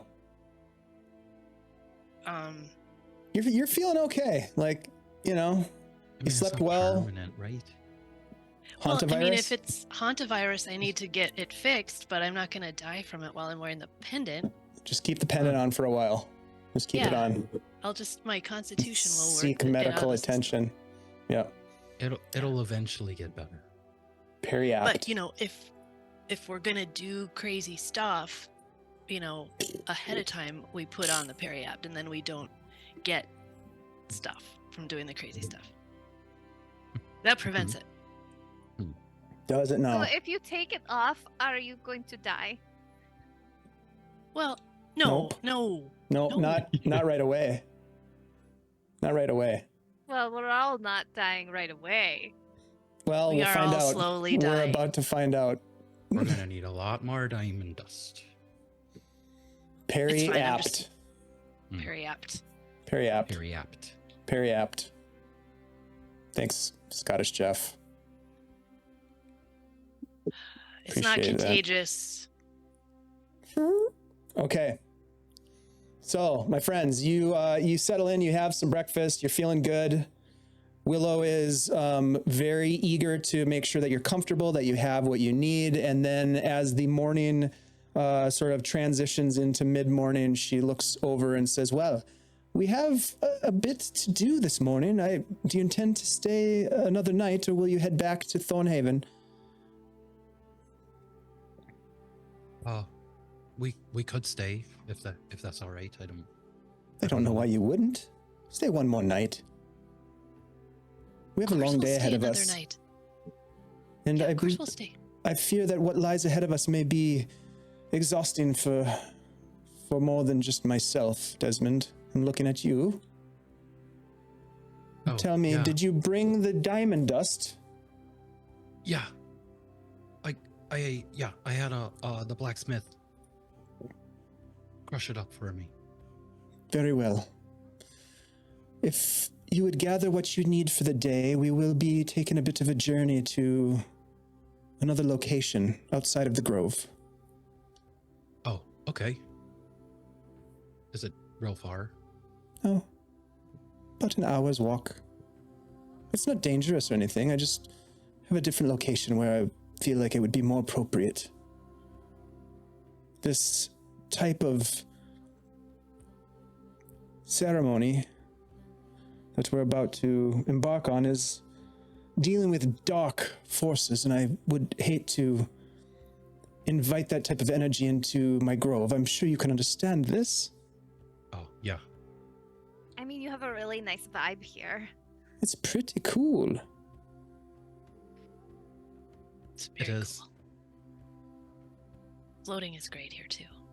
Have you seen It didn't Selen and feel like Nasari gnolls this would morning? attack me in the night at all. Honestly, it's the nicest place I've ever slept in my entire life. Oh, I well, you feel like don't it have might to have- say that. No, I mean it. Insight check. I don't know why I said that. I Well heard some then. weird noises last night. I mean, where are they? Was it like a grunting? Yeah, kind of Like horse like a noises? high-pitched noises too. Mm-hmm. Like I a couldn't whinny? tell if it was our ponies or... Well, Yeah, I didn't everyone know was if a they bit were- excited last night. Ponies were kind of gassy. I thought that's what was happening, but he was coming from a different direction. I'm sure Selen's just tending to thunder. the animals, if you know what I mean. I don't know what you mean. He's a good boy. That's Selen. Well then, gather your things and we'll depart when you're ready. I'll be back in a minute. She goes into her little house and you can hear her gather. Oh yes, oh I'm gonna need this and oh my, yes. And she's grabbing things and you can hear her bustling about, and then she comes out and she's got a little backpack on that has like embroidered like flowers and vines on the straps. Well, she has her walking stick. All right. All right, who's Yeah. ready to get younger? Let's do it. And she starts walking. And as she's walking, she's talking to you, and she's mainly talking to Desmond at this point. And she's explaining to you, Desmond, that while she believes that she has the capabilities of removing curses, and she's done this kind of thing before, she asks you for kind of to explain how, like, where you believe this curse to have originated from. And so if you wouldn't mind sort of recapping for us a little bit about what Desmond is afflicted with, I think that would be helpful to sort of set the stage. Okay. Yes, I don't know if everyone was... Nori wasn't present for this part of the story, but at one point during the party's travels to the moat house, they came upon an abandoned farm, and while they were kind of investigating the farm and finding different things around the property, when they went to the house, they encountered the former owner of this farm, but he was a ghost. And Desmond failed a pretty crucial saving throw by a pretty crucial amount, and it aged him 20 years. And now everybody teases him about being super old all the time. He is. And he feels old. It's like he can't run around quite as well as he used to. His knees hurt sometimes. His back. It's harder to get out of bed in the morning sometimes. You know, stuff like that. There. Mm-hmm. Don't But tap him it's, too hard. it's pretty awful. I mean, it's been bothering Des a lot. He feels like he lost like 20 years of his life, you know, because it doesn't mean he's still going to live that 20 years necessarily. So yeah, he's desperate to be rid of it. Willow has heard of this type of curse before, and she is also trying to be very realistic with you. She's having a very real moment with you regarding the probability of relieving you of this curse. This is the type of curse, Desmond, that this is oftentimes permanent if it's not dealt with in the very early stages of the onset of the curse, usually within a mere 24 hours. It is considered to be irreversible. So I don't want to get your hopes up that this is an easy task, and it will take contributions from your friends, I believe, to help to amplify the ceremony's power. If this is to succeed, it will take all of us working together. I will guide us. I will be the focus. But it will require our collective energies to remove this curse from you. And even then, I fear that there could be unintended consequences. I don't know what they might be. But you need to be aware of this, Desmond. Okay. And it has to be your choice. And your friends need to understand that if something unintended happens while we perform the ceremony, if something happens to your friend, it cannot be blamed upon yourselves. Should this go terribly wrong. What kind of thing could happen to him? What are we talking about here? This is a very, very powerful can curse get- that your friend has been caught upon. What's required of us, though? And what are the side effects? We don't know is the problem, Nori. Xanthi. It will require your focus. It will require for you to harness some of your innate magical abilities. I know the both of you have the power within you. I don't know from where you draw upon it, but it will, in this moment, that power will be needed.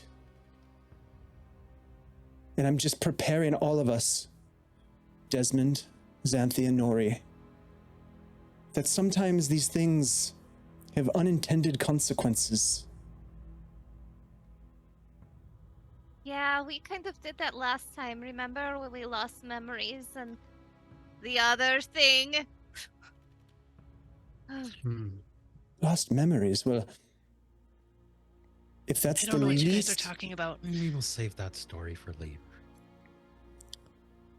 well, I understand that the loss of memory could be quite traumatic, but I'm talking about things perhaps much more terrible than a lost memory. Like what? What could be worse than losing a memory? This curse that your friend has is one from the other side, from death itself. It's as if part of him has already died, you see, and bringing that back can oftentimes result in chaotic consequences. I don't know. It's hard for me to prepare us for what might lie ahead, but It's not going to make me older, is it? Is he going to be undead? Will he It's grow gonna be- another arm? I would like to Why? say That no might to be all cool. of these questions, but there is more than a 0% chance that all of these things could happen to your friend. Okay. Are you sure you want to do this, Ez? It has to What's be the worst that can your happen? choice, Desmond. We just got told it.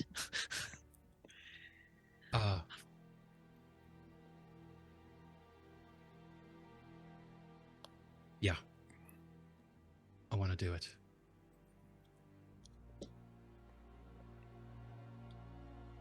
And the two of you, you understand that you'll be needed for this, but it will not be your fault if something goes amiss. Is that all right with you two? Will you help me with this? You sure you will- want to do this? This sounds very risky. I mean, you're 40 isn't that bad. You want to do this.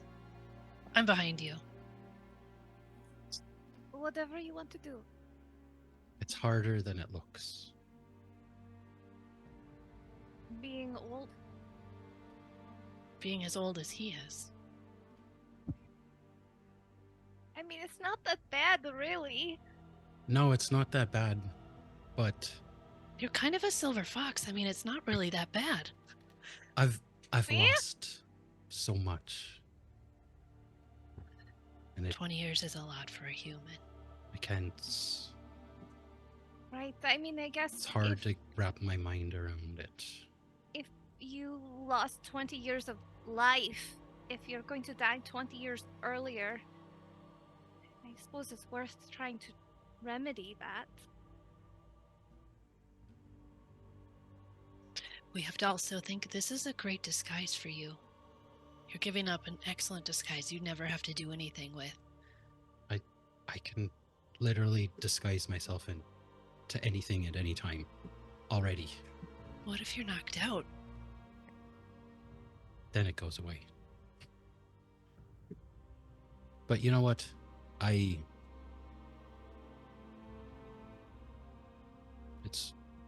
It's worth more than that to me. I'm gonna do it. Okay. I'll do it with you. I will support you. Okay. Thank you. You're Very our well. friend. We're almost there. Look, oh, yes, just this way. And Willow leads off with her little backpack and her little walking stick and her silvery hair pulled back in a disheveled bun. And you follow her through this thicket. Those of you who are tall have to kind of duck down. No, don't worry about it. As you go through these bramble patches. And you come out into this area that is, it appears as though there was maybe like a windstorm that came through and knocked over trees, and these large towering trees have been snapped at various heights above the ground and sort of lay in various sort of on top of each other in this almost like a pickup sticks kind of thing. And you sort of weave your way into them deeper and deeper. Like a natural disturbance, right? In a forest, wind will come through and knock forests over and new things will grow. And you see flowers and you see shrubbery and you see things growing. Even though it's fall, there's a sense of like there's still some growing left in the season. But you find your way through this following Willow, and eventually it comes to this grove where it looks as though a curated area. There appears to be a little stone monument to Biori. You can see that she walks over and she sort of dusts off some of the overgrowth and fallen leaves that have fallen onto this little rock monument. And there's a little fat, almost Buddha-like statue of Biori that she sort of rearranges and she kind of talks to a little bit in really whispered tones. And she sort of like, makes it look nice and everything. And there is a large flat rock. And she grabs your hand, Desmond, and she says, "Set your things down. Come with me." She guides you over to the rock, and she sort of like gestures for you to, lay down on the rock itself. I'm gonna double check, make sure she doesn't have like a dagger or anything. Like, Roll a perception check. oh no.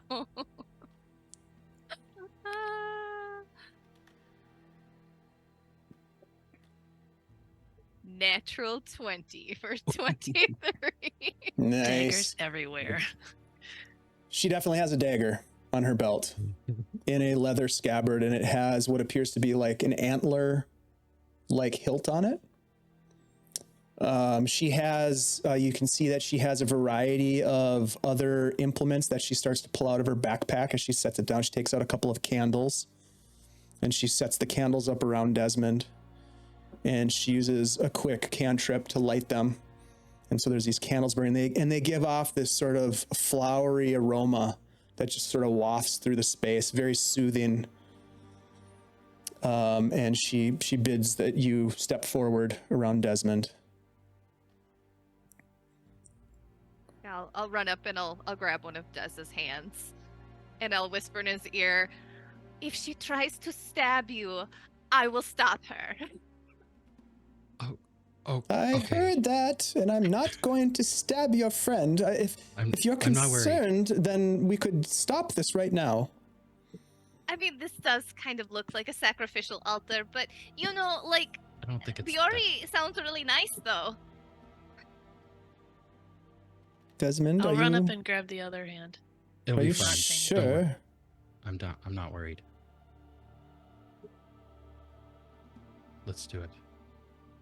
Very well. She pulls out this little copper dish and she sets it near your head. And she pulls out this little bundle of, best you can tell, it's like leaves that are bundled together and wrapped together with twine. And she holds it over one of the candles to start it burning. And Nori, you recognize it right away as sage, like a sagey kind of herb. And she starts to walk around the stone slab that Desmond is on and just sort of like brushing it across him and like kind of wafting the smoke as if almost like she's bathing him with it. She comes over to you and she holds it in front of you and she says, brush it upon yourself to cleanse yourself for the ceremony. And it's burning in front of you. And there's a smoke kind of billowing off the sage. You kind of cleanse yourself with the smoke. And then she does the same thing with herself, kind of cleansing. And she sets it into the bowl and it continues to just kind of smolder and burn gently. And she begins to chant in Druidic, which you may or may not, I don't think you have that as any of your languages, so you probably wouldn't know what that is. But she starts chanting as she gets into this sort of a meditative state. And you can see that, Desmond, you're kind of laying there and you can see her doing this and it's a little off-putting, but you have faith. And then she stops her and she says, all right, close your eyes. Everyone focus.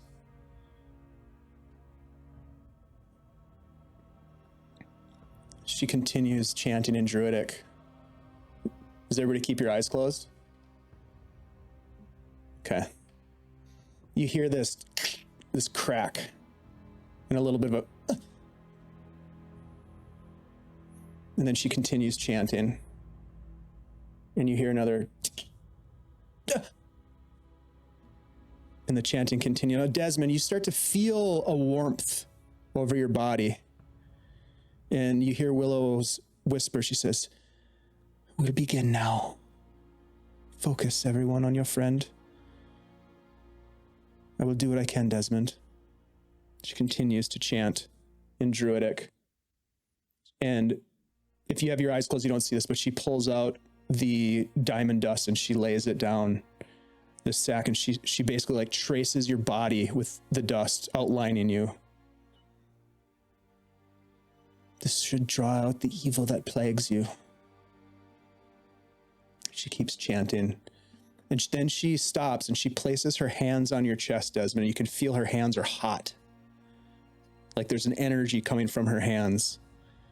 It's not hot where it's going to burn you, but you can feel the heat from her energy transferring into you. And it grows in warmth for 5 to 10 seconds, and then it starts to feel very, very cold. And you start to feel almost as if you're having a hard time catching your breath. And she says, focus on your breathing. It's going to be okay. Give me a Constitution saving throw, please. She is trying to draw... Remember, you have advantage. Oh, I do have advantage. Yeah. No, you don't. You are making a straight roll. Oh, man. Remember, she is trying to pull this evil curse from your body right now. So go ahead and give me this is a straight roll. Yep.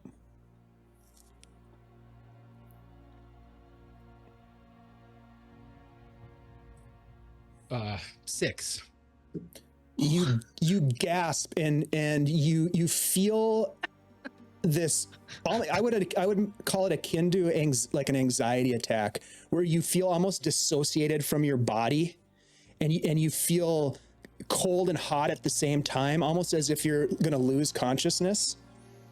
And she says, stay with us. And she is going to focus another charge of her spell slots into you to counteract it. Now, she doesn't have that many. This is a 5th level spell. This is a high level spell. So she pushes more energy into it, and you feel the warmth coming back. But you start to almost lose touch with your, like an out of body experience. You lose the consciousness with it. You start to see this vision. You see this woman in your mind's eye. You look up and you see her looking down at you, and you realize that you're being held. You recognize this woman. Give me a history check.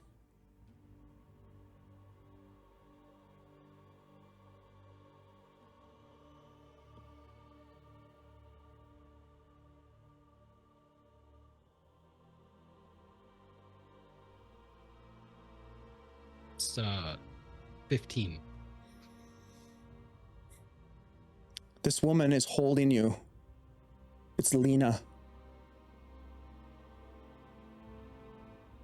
You look up at her and you realize that you are suckling at your mother's breast.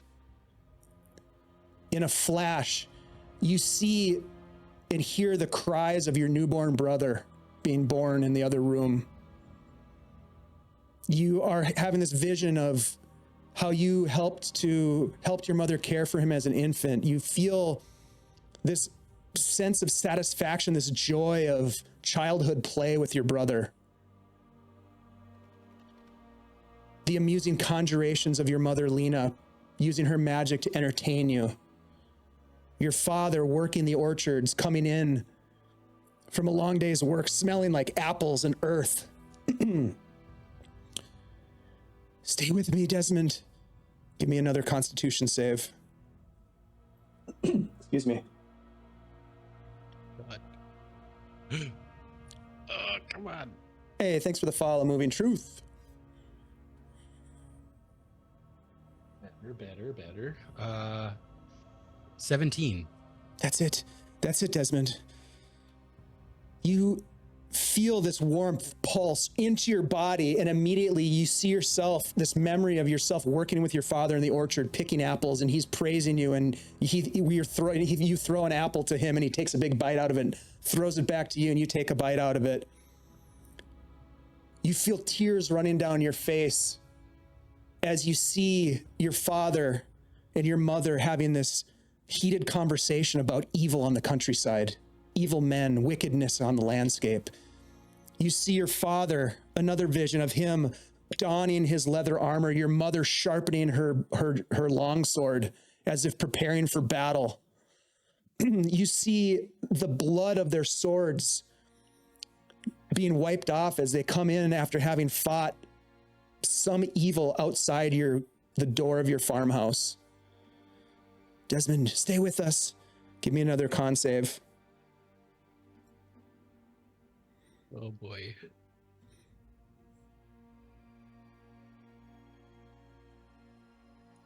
Oh, better. 23. You feel this physical sensation of your skin being pulled taut across the bones of your face. The fear of being taken from your family. The quick goodbyes of your parents as bandits overrun your farmhouse.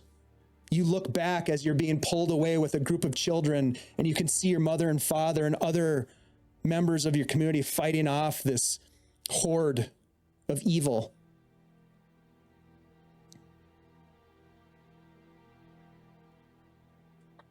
That's it, Desmond. Stay with us. We're almost there. Roll another con save. So many. I mean, there's a real chance that this doesn't work.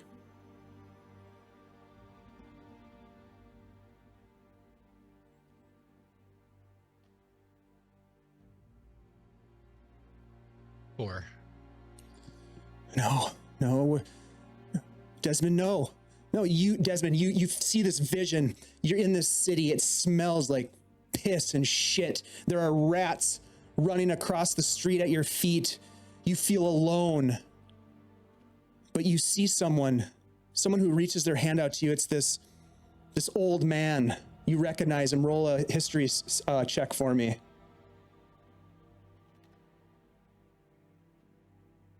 Um, 23. It's Hob, and he reaches down to you and says, "Looking for a place to stay, kid?" You see this stern man later in a different vision, telling children what to do, where to go. It's like orchestrating something. You feel this cold sensation of conscience. Is what you're doing right? Is what you're doing wrong? Nori and Xanthi, meanwhile, you hear this struggle, Desmond moaning and groaning, and you can tell he's fighting something. You can hear Willow talking to him and urging him to hold on. And she says, "This is where I need you, Nori, Xanthi. I need your magic. We need to pull him on. We're so close, but we're losing it." What's the highest level spell slots that you have that you would put into second? Okay. I have second. I don't have anything higher than that. Okay, so you both have a second level spell slot. If you're willing to use it, give me an Arcana check, please, both of you, and write off one spell slot. Or you can use more than one if you want. If you want to use more than one spell slot, you can roll with advantage. I'll roll with advantage. Okay. Same. So Arcana with advantage, please. 20. 30. Okay. 11. Okay. I am proficient. It doesn't matter. That's but- okay. Yeah. I'm not. Desmond, you can't even hear any of this going on now behind you. You are in this strange progression of memories of your past life. And you see this man with a red eye patch and a shimmering dagger. And you see him in a heated conversation with Hob, someone that you have this sense of respect and a strange sense of like a fatherly love for. And you watch as this tall man with an eye patch pull the shimmering dagger from a scabbard and plunge it into Hob's stomach. As he drops to the floor, you gasp for air and you're trying to breathe and you just can't get the breath. Give me a con save, please. This is the one.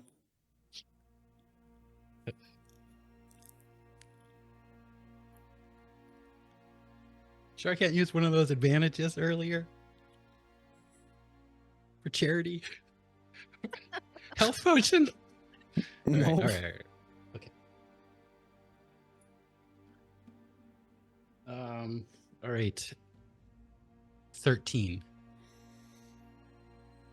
You gasp for air and Willow's like, I don't think we've got it. I don't think it's going to work.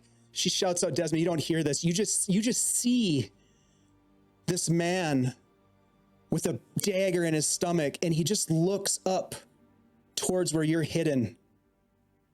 He looks at you. You can see the eye contact with Hob as he begins to lose the life in his eyes. I would like you to tell me, what did that moment make you feel like when you saw Hob die? Des was frozen in place. He didn't realize something like that could happen so quickly,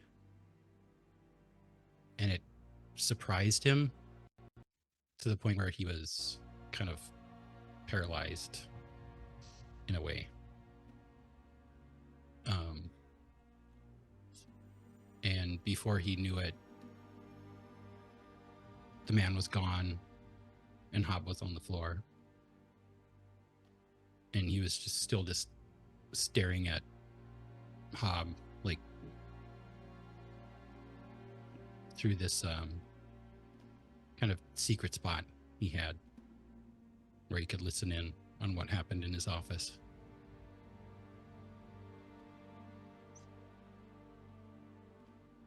You gasp for air and you take this massive gulp of air. It's almost as if a cork that had been in your mouth was removed and the air flows into your lungs and you sit straight up. Nori and Xanthi, you look as Desmond, as he sits up, his hands go out to his sides and a silver ring on his finger rolls off and lands on the forest floor next to the stone slab. Willow Whisperwind recoils, and she staggers back, and she finds her footing and sits and drops herself to the ground. You look over at him. You look at Desmond's face, and he has visibly changed. Where he had crow's feet and wrinkles forming on his brow, he is now has smooth skin of a young man of 20 years old. Incredibly changed in his appearance, but he has this look of what kind of a feeling does that memory of Hobbs' death bring you? I mean, all of these memories. Because you've got a look on your face that's like kind of like somebody running for their life, like terrified, running from one place to another.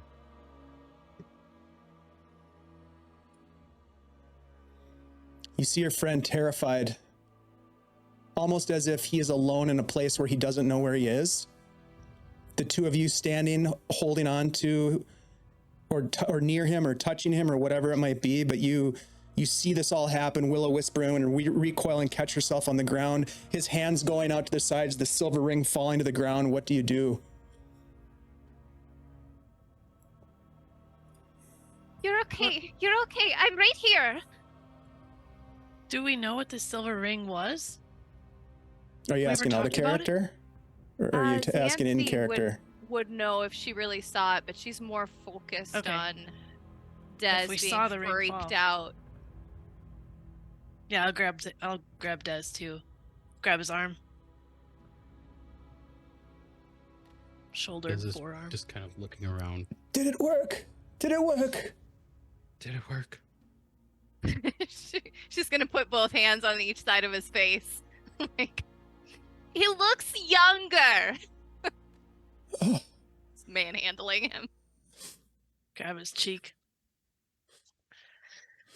He's definitely collagen right there. I think it worked. That was wild. How do you feel? Better, I think. Yeah. I don't know. You look younger, but you also look really traumatized. You look freaked out. I saw a lot of things. How do you feel? Like you feel healthy? Yeah, I think so. Come get off the table. Little- The stone. Des will try to stand up. Does it I'll work? help him. Yeah, you're able to stand up. You're a little shaky, but you feel a little bit more nimble. You feel like your old self, really, but you do have this sort of like, the experience was not pleasant for you. Yeah. I saw a lot of people die.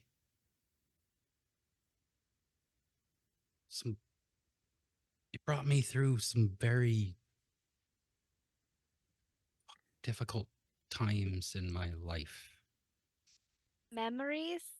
Yeah, things that happened a long time ago.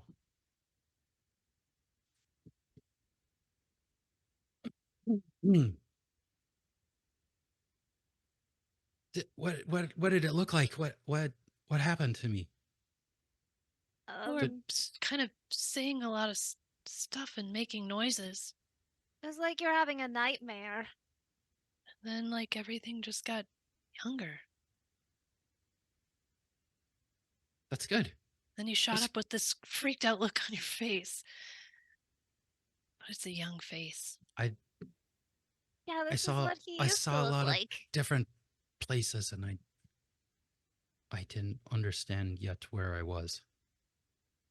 You're with us here. Now, you're okay. I believe you're okay. I didn't think it was going to work. I thought we were going to lose the connection. I thought we were Are going you to lose okay? you. Does anyone need healing? Well, you look at her now and you can see that a couple of her fingers are broken, almost like in 90-degree breaks. Oh, Okay. I will second level heal her. I You don't watch have any as more her spells. fingers they just heal back into place. Ten I'm points of healing. exhausted, but I have a happy that it worked. potion in my pack that might help with any wounds. Well, you're quite an attractive young man. Do you think so? I'm just trying to be nice. Oh, That's good enough for me. I'm just fucking with you.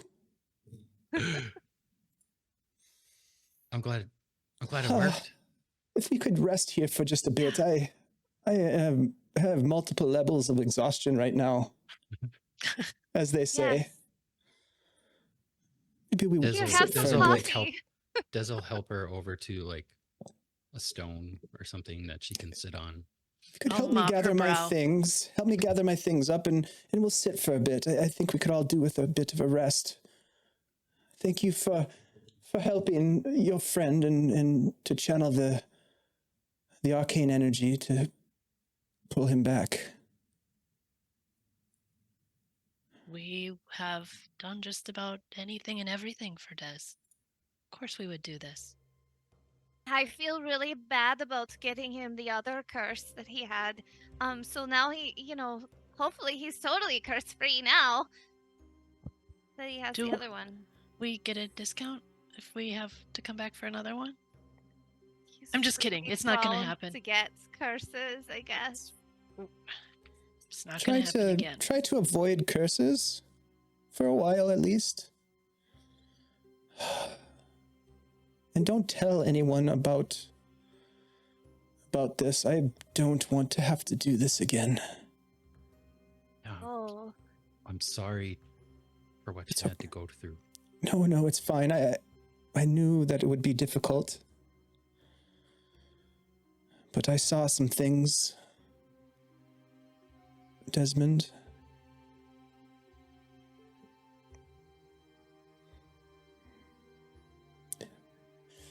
Desmond, this ring fell off your hand while everything was happening. What? I don't know. It's just right don't over touch- here. Wait, don't touch that. Wasn't there something weird that happened? Like Just with the came ring off. that you had? Des looks at his finger. I had a ring on my finger. I thought you just got thinner or something as you de-aged and it just fell right off. I've never seen it before, but I Where is haven't it? really looked at all your jewelry. It's there, next to Did the you have a clover. third curse? I mean, it came off when it happened, when you Look. de-aged. Maybe you shouldn't. A ring, you said. What does I mean- it look like? It's It's right right here. there. It's right here. It's literally. Des will Did you get a scramble, 2-for-1? scramble Curse down removal? and check out the ring. No, you recognize it. No. How? What's going on?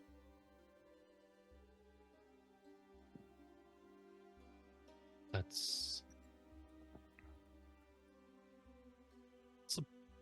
it's a little bit. It's a long story, but I didn't think it would. I didn't think it could come off What does that even mean? Was it cursed too, Des? I mean, it came off when you got your curse lifted. Like at Right, the but- exact same time. What it did after it disappeared. The last time I saw it was the last time I put it on. So you had like an invisible ring that you couldn't take off. You've been Yeah. wearing it all this time, and Yeah. And That's- that's the one that you took, right? And you said that you got in trouble for taking a ring. Yeah. this You is see that it? I ring. mean, look at it doesn't look like much, does it? No, not to us. It's just a plain old ring. But I put it on my wrist, and then the next morning it was gone. Or my finger, and the next morning it was gone. And after that, I could move things around. Oh. With- Willow, is that a cursed ring? Can you tell if something's cursed? Because we're really bad at it. I'm afraid I can't. I don't know how two curses could have been removed with this particular ceremony. But I don't think it was necessarily cursed. I think, It may I have mean, it played was a role. helping me for a long time. It may have played a role in helping to remove the curse that you did have. This is very peculiar. I do not have the information to answer your questions, but perhaps you could seek information somewhere Right. from someone who knows more of this ring. But Diz will pick it up and put it in his pocket. I mean, I could try to identify it. Would that tell us anything you don't already know? I mean, I'm pretty sure I know what it did for me. Like, you know, when people would be in your face and I'd push them away without using my hand. Very handy. I would just think about it and it would happen. I could just pick something up from across the room and just by thinking about it. But that all started after I put the ring on. Maybe it gave you the power. Can you do it Well, now? that's what I'm Like it worried just about is transferred now into you. now that the ring came off, maybe it doesn't work anymore. Well, I don't know. Maybe it's you don't need the ring. Maybe you can you took try the to? power. Yeah, can you try to use it right now and see if it works? I could try. If you feel up to it. I mean, it didn't do anything bad before. I don't know why. Well, I But just want to maybe know I'll if, just- if, I think if I'll it wait works because without. some of Yeah, we're the not things telling you to put it on. some of the Yeah, we- things I saw were pretty terrible, and if it, I don't know. I It mean, makes me if you nervous. if you it gave Let's makes that not me do it nervous? right now. ring Let's not do back it. to the person that you took it from, would your name would you be okay? Would you be Squire? Right? You know what? To be honest, I didn't really know them too well. I suppose I could track them down somehow, but at the time they were just, Well, you know, wouldn't you? some more merchants passing through town, and I heard about it, and it's like the one time I took initiative and did something on my own, you know, like without being told what to do. The one time I went and this is what I stole. I stole this from some men. It was easy.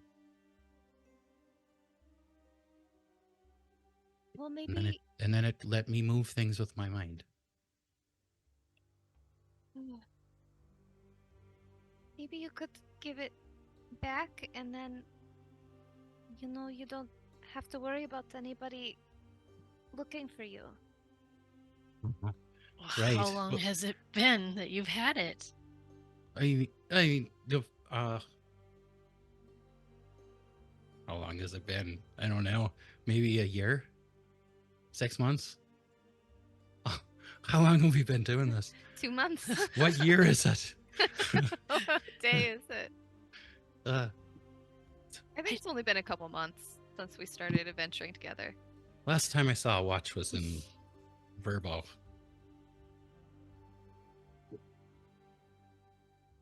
I wonder if I'm just once you okay, so many things have happened.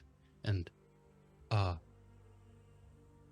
it was the knife. I found the knife and the blade, and that fucking ghost. He was just a cranky old man. And look at all this I had to go through, and then the ring comes off. It was a shadow on my finger before, and then it comes off during this. What if it's holding on to something? No. something like a part of you? An ability? What would it... I'm starting to realize that parts of people can be confined into objects, and Hmm. I'm wary of them now. And if this ring came off, maybe it came off for a reason, because before it wouldn't ever come off. It wasn't even a solid real object anymore. It was a dark shadow on my finger.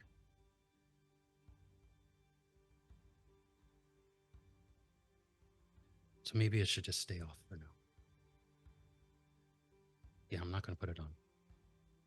Maybe not until we do some more investigating about what this actually is. Yeah. Should we? It could be tempting to put it on. I don't, It is. Should we put it in the bag? Oh, I gotta give it to that doll. It's always looking at me weird. Yeah, it held that seed too. That was weird. I bet right now, if you open up that bag, it'll be sitting there like Hugging that evil seed. Well, with a actually, look like this. Willow, since you're exhausted, could you use your magic hand and pick up the seed out of the bag? And she'll hold the Hadler sack open. Is Des able to do it anymore? Where does your mage hand come from? Well, You have It mage came- hand as an arcane trickster, don't you? Well, I gained Mage Hand originally as part of the feat telekinesis. But then I got it as part of my So you have it Like- twice? arcane abilities. Yeah. So There's- it's part of your class feature Yeah. of being an arcane. Yeah. Yeah, you still have it. Absolutely. All right, Des will try to reach out and pull the seed. It was the seed, right? Yeah, the Yep, seed out of just the the bag. seed, not the doll. But if the doll's hanging on to it, Like, can't exactly see. That in fucking there. doll. I could Des will reach in, rummage around a little bit with Mage Hand, and try to pull the seed out. Okay. You pull the seed out and present it to Willow. Yeah, just lay it on the ground in front of her. She pulls her legs in, cross-legged, sitting position, and kind of leans forward. Oh, look at this. How peculiar. No, just I mean, I don't want you. We just went through a lot, and we found that in a pretty dark place. and it was burning, right? Like Yeah, it was. I It think looked they were like was using it it was as on being. part of a ritual. It looked like it was being sacrificed. But we wanted to know what they were doing with it. Or, Have you ever you know, seen at something like least this before? kind of warmed. They were heating it up. They might have been trying to get it to grow. They were making popcorn. They That's were all I not know. making popcorn. No.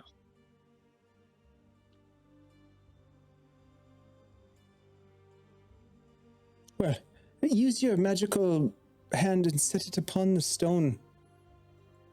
Yeah, Des will move it over. Yes, yes. I think. Well, I know it to be an ip seed, but there's something peculiar about it, and if it has been touched by evil, well, I do believe that we can discover its properties, but it will take just a bit of searching for, well, for some ingredients. Some herbs, if you would. Are any of you learned? Nori, of course.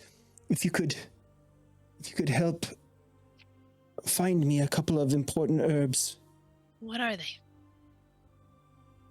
Lay them on me. Her sleeves.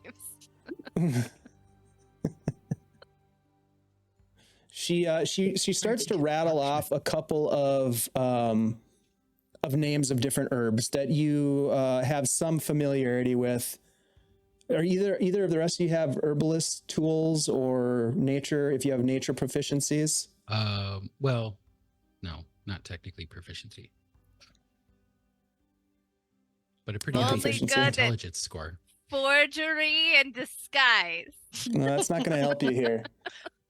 All right, so Nori, she rattles off a couple of different herbal ingredients that she needs from the forest, and if you're willing to go get them, it will take an amount of time based on a couple of rolls that you'll have to make. Are you Nori's- proficient in nature or survival? Yes and yes. Nori is Okay, very both of them. excited for this mission. Okay. So there are specifically 3 ingredients that she asks you to find. And I need you to make 3 nature or survival rolls. Let's do them one at a time. Okay. I will choose survival because I'm just slightly better at it. Okay.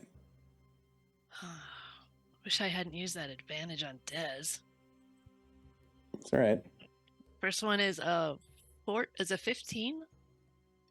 Okay. Give me another one. Second one, an 18. Okay. Okay, here we go. Last one.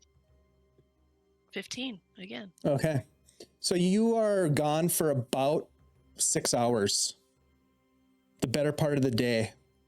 And you can take one of your companions with you or not, but you scour the area looking for these herbs, and eventually you find them in the quantities that are needed that she tells you, and you make your way back to the ceremonial stone altar where the seed sits. She gathers the items from you, and at this point the sun is beginning to set and the shadows are growing long, and you can see that she is visibly exhausted. A lot of her life force was put into pulling this insane curse, which is not usually there's no way to get rid of this curse generally. But with the things that happened and the contributions of you and Xanthi, she was able to do it. But she is visibly weary and worn out, but nevertheless, she is concerned. And while you're gone, she talks with Xanthi and Desmond about these trees and talks about how they're native species to the Flanness, and they are majestic trees that grow to be 60 feet tall or larger. In some cases, there's a subspecies Ipt, which is even larger and is often the favorite homes for sylvan elves in the deep, dark expanses of the densest forests on Earth. they're sacred to many elves. And during this time, Xanthi and Desmond, as you're sort of recovering from what happened, you can see that there are animals that are curious. They come in and they crawl about the area, and birds flutter in and perch on some of the downed trees. And, you know, it seems sort of like a serene kind of vibe. But as the sun begins to set and the ingredients of this next spell ritual arrive, these cute little animals scurry and disappear into the shadows. This will require me to commune with Biori herself to understand what has potentially been or does affect this otherwise majestic and sacred seed. I mean, should we wait until tomorrow? Like, are you feeling all right to do this? You said you were exhausted. I am Yeah, quite maybe we should exhausted. just call it a night. We're staying overnight. We can definitely do this tomorrow.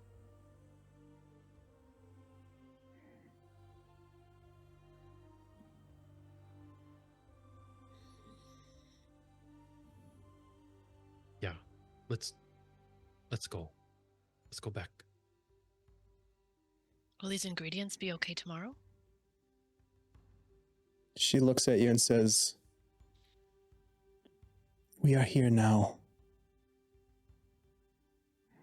Right? Whatever This you place, want to do. when we are done, we will want to not visit here for some time.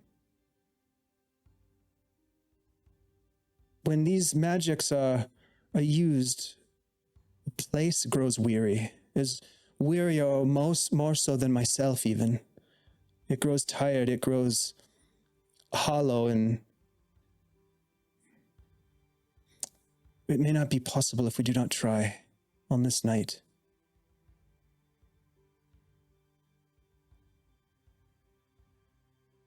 Okay. Yes, Sounds we good. do. Let's do it. What If do you need want to from us? know, if you want to know what this seed is, now is the time. All right. do it. Mostly we want to know if it's dangerous, or cursed, or, or if it's special, if we should be giving that to someone else. When the moon rises, we will have our opportunity.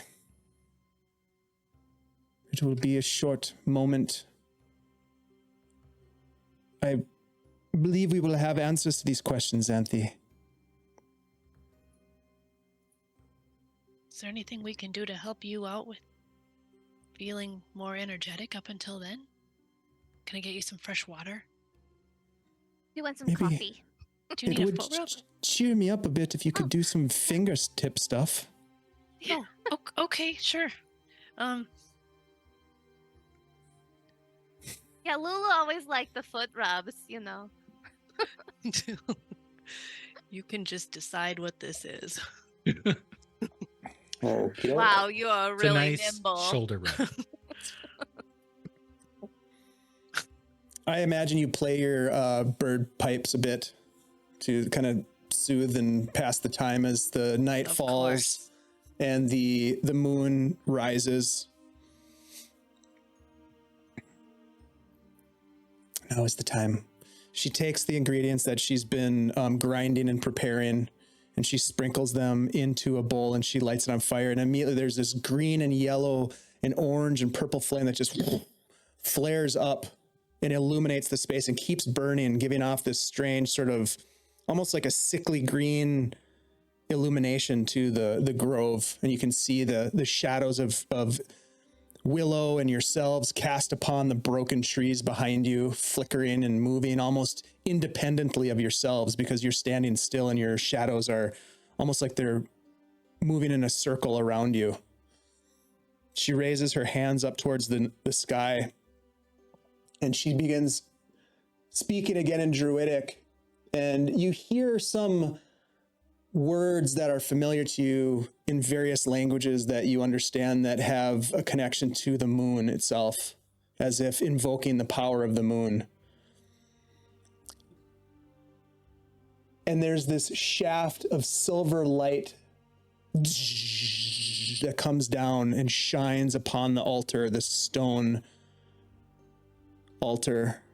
And this seed, this little unassuming seed that you found in this strange, dark stone circle, glows in the middle of this moonbeam. You look over as Willow gasps. You can see her eyes have gone as white as the moon, just milky white, as she's just kind of like staring up. Looking back at the seed, you can see that there are these strange patterns, arcane sigils that start to glow with blue that wrap themselves around. And they just kind of pulse. And she shudders a bit. And you can feel around you those shadows starting to get closer, as if they're looking over your shoulders at what's going on in the middle of this clearing. And she just, and the light from the sky is gone. Everything goes dark. The shadows disappear, and she collapses to the ground. And Nori and Xanthi and Desmond, as you go to like catch her and like bring her back up, she's got this kind of look in her eye, and it's like there's almost a cloud over her eyes. And she says, as she kind of blinks it away, she says, "The seed has been tainted, but it is somehow rooted in the shadowy realm. It houses some dark, dormant magic waiting for the right conditions to awaken and manifest its true nature. This Ipt seed is some sort of a gateway. It has been infused with some strange druidic energy, probably something akin to the Dark Druids, whatever it was, the ritual that they... No, this seed cannot fall into the wrong hands." She opens her eyes bright now. The white milkiness kind of evaporates right before your eyes, and you can see her clear eyes again. This seed cannot be allowed to fall into the wrong hands. We must return to the grove. Desmond, with your magics, use your hand, your magical hand, to bundle it again. Yeah, Des will reach out and Bag put in it the back. bag. Back in Well, the she bag. opens up her backpack. She says, "No, you do not take this. I must take this. The conclave must be called to order. Oh, The you druids of want the it? gnarly Well, that's forest. fine. The druids of best the not to gnarly tell us forest to come. must know what this is." And so she opens Okay. up her backpack for you to place it inside. All right, he'll steer it over there instead. She Drop it in. bundles up her backpack and throws it over her shoulders and like pulls on your shoulder, Desmond, to like pull Yeah, I'll herself help her back up. up to her feet. "It is time that we return. We have utilized the energy of this place, and I apologize, Biori." She pushes off a little bit and walks over to the little stone altar, and she brushes away some more of the fallen leaves and maybe some of the overgrown moss. And she just kind of like adjusts Biori again, the little fat Buddha stone statue. She says something under her breath, and then she says, "It is time for us to leave." And one by Thanks, one, you Fiori. make your way out of this strange place of magic. And you find your way eventually back at Willow's Grove, where she, unlike the night before when there were festivities and frolicking and celebration, she is weary and worn out, and she takes her leave and goes straight into her cottage to sleep, leaving the three of you and Selen, who is strangely jovial. Not strangely. There he is. Oh, where have you been? Where Nice have of you where to have join been? us. Well, What did you do?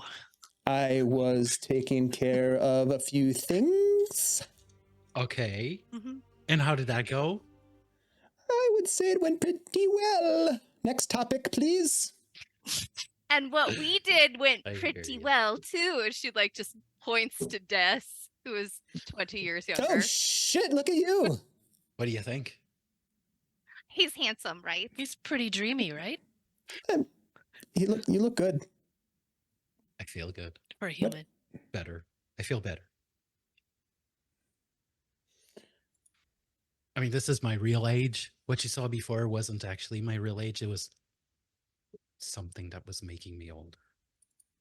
So this is more like what I really look like. Oh, so you're uncursed. Yeah. Mission Well, accomplished.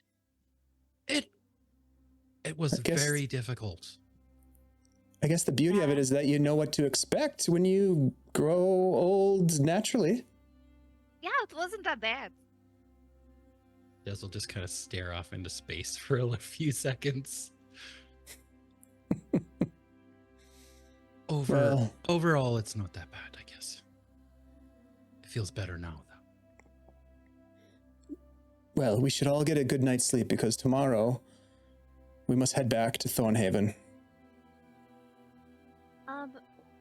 All right. If we should, but we should definitely check with Willow first because she seemed to think that she needed to call some kind of meeting together, and I wasn't sure if she meant that we should stay for that. I don't think she meant us, but we should make sure she doesn't need anything else from us. Oh, yeah, I mean, we won't Yeah. leave without saying goodbye. That would be rude. I just want to make sure she doesn't need any help with I was anything. sort of hoping I feel Nasari like I- might wander in I as want to well, help but her. You have a really long brown hair in your teeth, Selin. Yeah, Yeah. that was bothering me. I'm Thank gonna you. keep that Okay. right next to my heart. Mm. I love it here. Well, I'm off to bed. I'm glad you're young again. Me too. You could stay up all night and drink now and not feel terrible tomorrow morning. I've already started. Oh, excellent. I will join you. So, my friends, you tip a few back as you celebrate some successes, knowing Yes. in the back of your mind, Desmond, that there are some lingering memories that have sort of reminded you of a few things from your past and have given you pause and time to reflect on how you've gotten to where you are right now, and that there are some things perhaps that you have yet to understand about what happened to your old friend Hob specifically. And I would say probably, I'm not going to speak for you, but the fact that Jack sort of popped into some of those memories is probably fairly significant for you too. I'll leave that up to you to decide. But anyhow, you guys find yourselves eventually making your way to rest. The next morning, after a full night's rest, a long rest as they call it here in 5th edition Dungeons and Dragons land, you are greeted in the morning by Willow Whisperwind, who seems to be somewhat rejuvenated, but she does relay to you that indeed she will be seeking out an audience with the High Druids of the Gnarly Forest to seek additional information about this seed that you had brought to her, this cursed seed that had been infused with some sort of a dark magic. Thank you for raiding us, my friends from Live from the Apocalypse. Great to see you. She does give you a sort of feeling of a deep concern that this seed may not be the only one that's out there like it, and that it probably has something to do with the ritual that you had interrupted, the Dark Druids trying to summon a fiend to quote unquote bring balance back to the world. So there's a lot of concern there, but she does bid you farewell, and that she will try to relay a message to you if there's further need of your services, and she knows that she can trust you to help her if she needs it, because of sort of the assistance that she's provided to the three of you at this point. We definitely owe you a favor. For sure. I may need to call upon you for that, depending on what the druids tell us of this strange little thing. Very well. I bid you safe travels. Selen, I will pass along your fondest departure greetings to Nasari. And he just kind of blushes. Safe travels back to Thornhaven Outpost. And wherever you end up going next, be safe. Desmond, stay away from those fucking curses. I know, Oh. right? That's right. She gives each of you a big hug, like kind of go in for a hug big before he grandmother's hug, you know? leaves. And she kind of gives you a kiss on the cheeks, and she even like stuffs like a couple of muffins into your Aw. pocket, you know, that kind of thing. As you saddle up on your ponies and head back to the Thornhaven Outpost, a day and a half journey that goes fairly well. The weather is good. The trail is easy to find. Selen is whistling and happy as can be. And each of you can kind of, let's do this. Let's go around the table. And if each of you to kind of just reflect on how your character feels after all of this has kind of happened. And you are now sort of heading back to Thornhaven after this kind of intense experience out at the Whisperwood.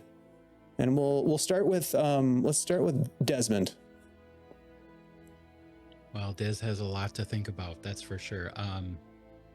He is thinking over a lot of the stuff that he saw, some of which he had buried kind of deep down, distracted himself away from. And he's reminded like how much he lost, especially in terms of family.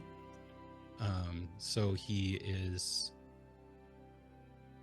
thinking a lot about his family, about Jack, but also the kind of adopted family that he found himself with in Verbo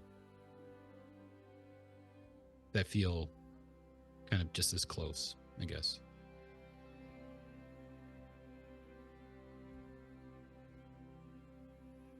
Okay. How about Xanthi? Xanthi is just thrilled. she's like, Des got his curses removed and now everything is perfect. We even didn't have to deal with that seed. So she's just Nothing is like- trying to kill us right now. yeah, she, naively thinks that everything is right. It's clean slate. We're starting over, and we're here for the win. She kind of like whistles, like she's singing a little song to herself as she's riding the pony and avoiding getting bitten. Nice. How about Nori? Nori was, I think, very in a bad state on the way up. She was sad. She was obviously, because Lachlan left, she was worried and nervous because she knew that now she was going to have to be the front person to protect these two squishy ones. As soon as we got to the grove, all of those worries melted away because these are, in a sense, her people. I mean, they're nature worshippers. She got to float. It was wonderful.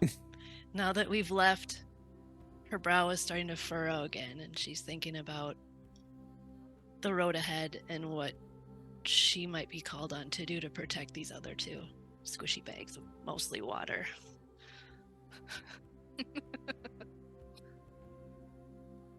Also glad to help Des again.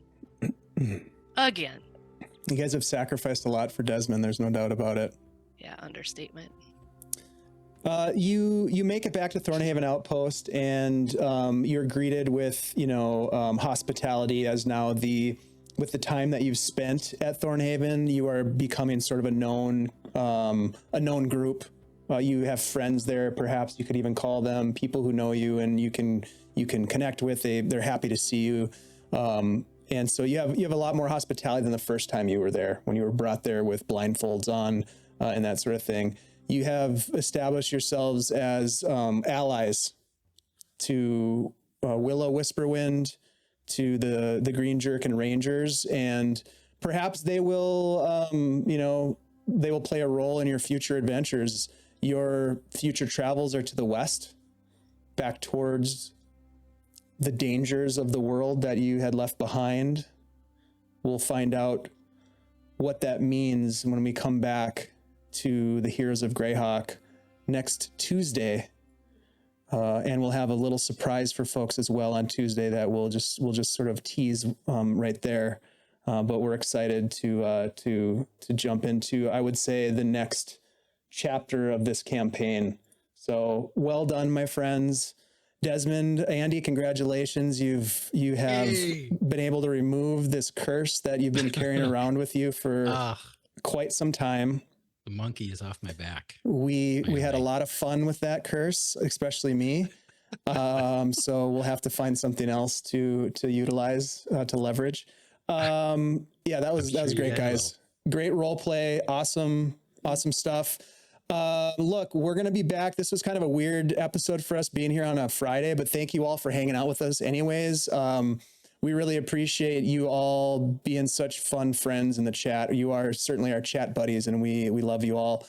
We're going to raid into our friends. It looks like Bleak Season has got a game going on, so we'll try to raid into him before he ends. But before we do that, let's go around the virtual tabletop here. Please tell us who you are, any last words you want to say about this session, if you have any, and where we can find you. Let's start with Shelly. Shelly, thank you so much for being part of this game. I really value your role play and your creativity. I'm really glad that you're part of this. So thank you for everything. Thank you for everything. I'm Shelly. You can find me on Threads and Blue Sky at Hey It's Flea Monkey, and Flea Monkey in the chat on Discord, where everyone tells everyone what music they like and all that stuff. I am here every Tuesday, and then every Wednesday I play Pathfinder 2E with Tithalanos over on his channel. So you can find me there. Fantastic. Thanks, Shelly. Really appreciate you. Let's jump over to Ashley. Ashley, I mean, I could say a lot of great things for you as well. I just love having you in these games. I'm excited to see more of you on this channel, hopefully in the coming year. We've got a lot of fun ideas for 2024. So folks will be happy for that, because I know people love what you do. So thank you for that. Tell us where we can find you. What's going on? Hey everybody, I'm Ashley, also known as Minnesota Muse. You can find me as Minnesota Muse on Blue Sky, Minnesota Muse on our Discord, or Minnesota Muse 99 on Threads. I right now I'm only doing this show, so come back on Tuesday Exclusive. and check us out. We have exciting thing for you. Can't wait. Thanks, Tuesday. Ashley. Appreciate you. And last but not least, Desmond, Andy G3D. Hey. Thanks for being such a great sport with all of the curses. And I mean, let's be honest, they were all your fault, but it was really fun. Yeah. It was really fun to things play I with walked those. right into, for Yeah, sure. you did. But it made for great role play. So Exactly. yeah, Really I'm so happy that you're part of this Very game. interesting. For folks who don't know, Andy and I have been friends since we were like 4 or 5 years old. So it's fun to have this as adults. We still get to play in Imagination Land. So, all right, tell us what's going on. What do you got? Hey, what's up, everybody? My name is Andy, also known as Andy G3D here on Twitch and over on Discord. You can find me every Tuesday night here, every Tuesday night, playing Des, rocking some Greyhawk, having a good old time, not getting any more curses. We'll see. While we're at it. I We'll mean, see. maybe we'll Same reaction. poke at some curses or something. I don't know. We'll see. But yeah, I mean, as of right now, that's what I got going on. So I'm excited we get to play again Tuesday. Yeah. Yeah, right. Normally I have to Yeah. wait like a whole week. I Or know. 3. We got or 3 or 4. We got a lot coming up. This game is just getting started, even though this is like our 40 something episode. It's crazy to think about. Crazy. Yeah. Anyways, Level 4. Come on, Dave. Time flies. we're when just you're getting having started. fun. Oh, by the way, you guys are going to all level up to level 5. Yes. So excited. Oh yeah. Do your thing. What's the horn thing, Andy? There we go. That wasn't my best. I could do better. Andy's our Next Foley time. another. guy. On Tuesdays are my Yeah. like prime night. Yeah, exactly. That's when we really get after it. Hey, thank you all. My name is Dave. I am your Heroes of Greyhawk Dungeon Master and the the roustabout that is the instigator here at Guild Superior, and I'm happy to do it. It's so much fun. I love playing games with my friends. So thank you all again for being in the chat with us. We're going to raid into our good buddy, the Bleak Season, who looks like he's got some game going on. Hopefully we can get in there before they end. Love you guys all. Give Bleak some good old Guild Superior love, and we will see you on Tuesday for more Heroes of Greyhawk. Thank you so much, guys. You are awesome. Bye.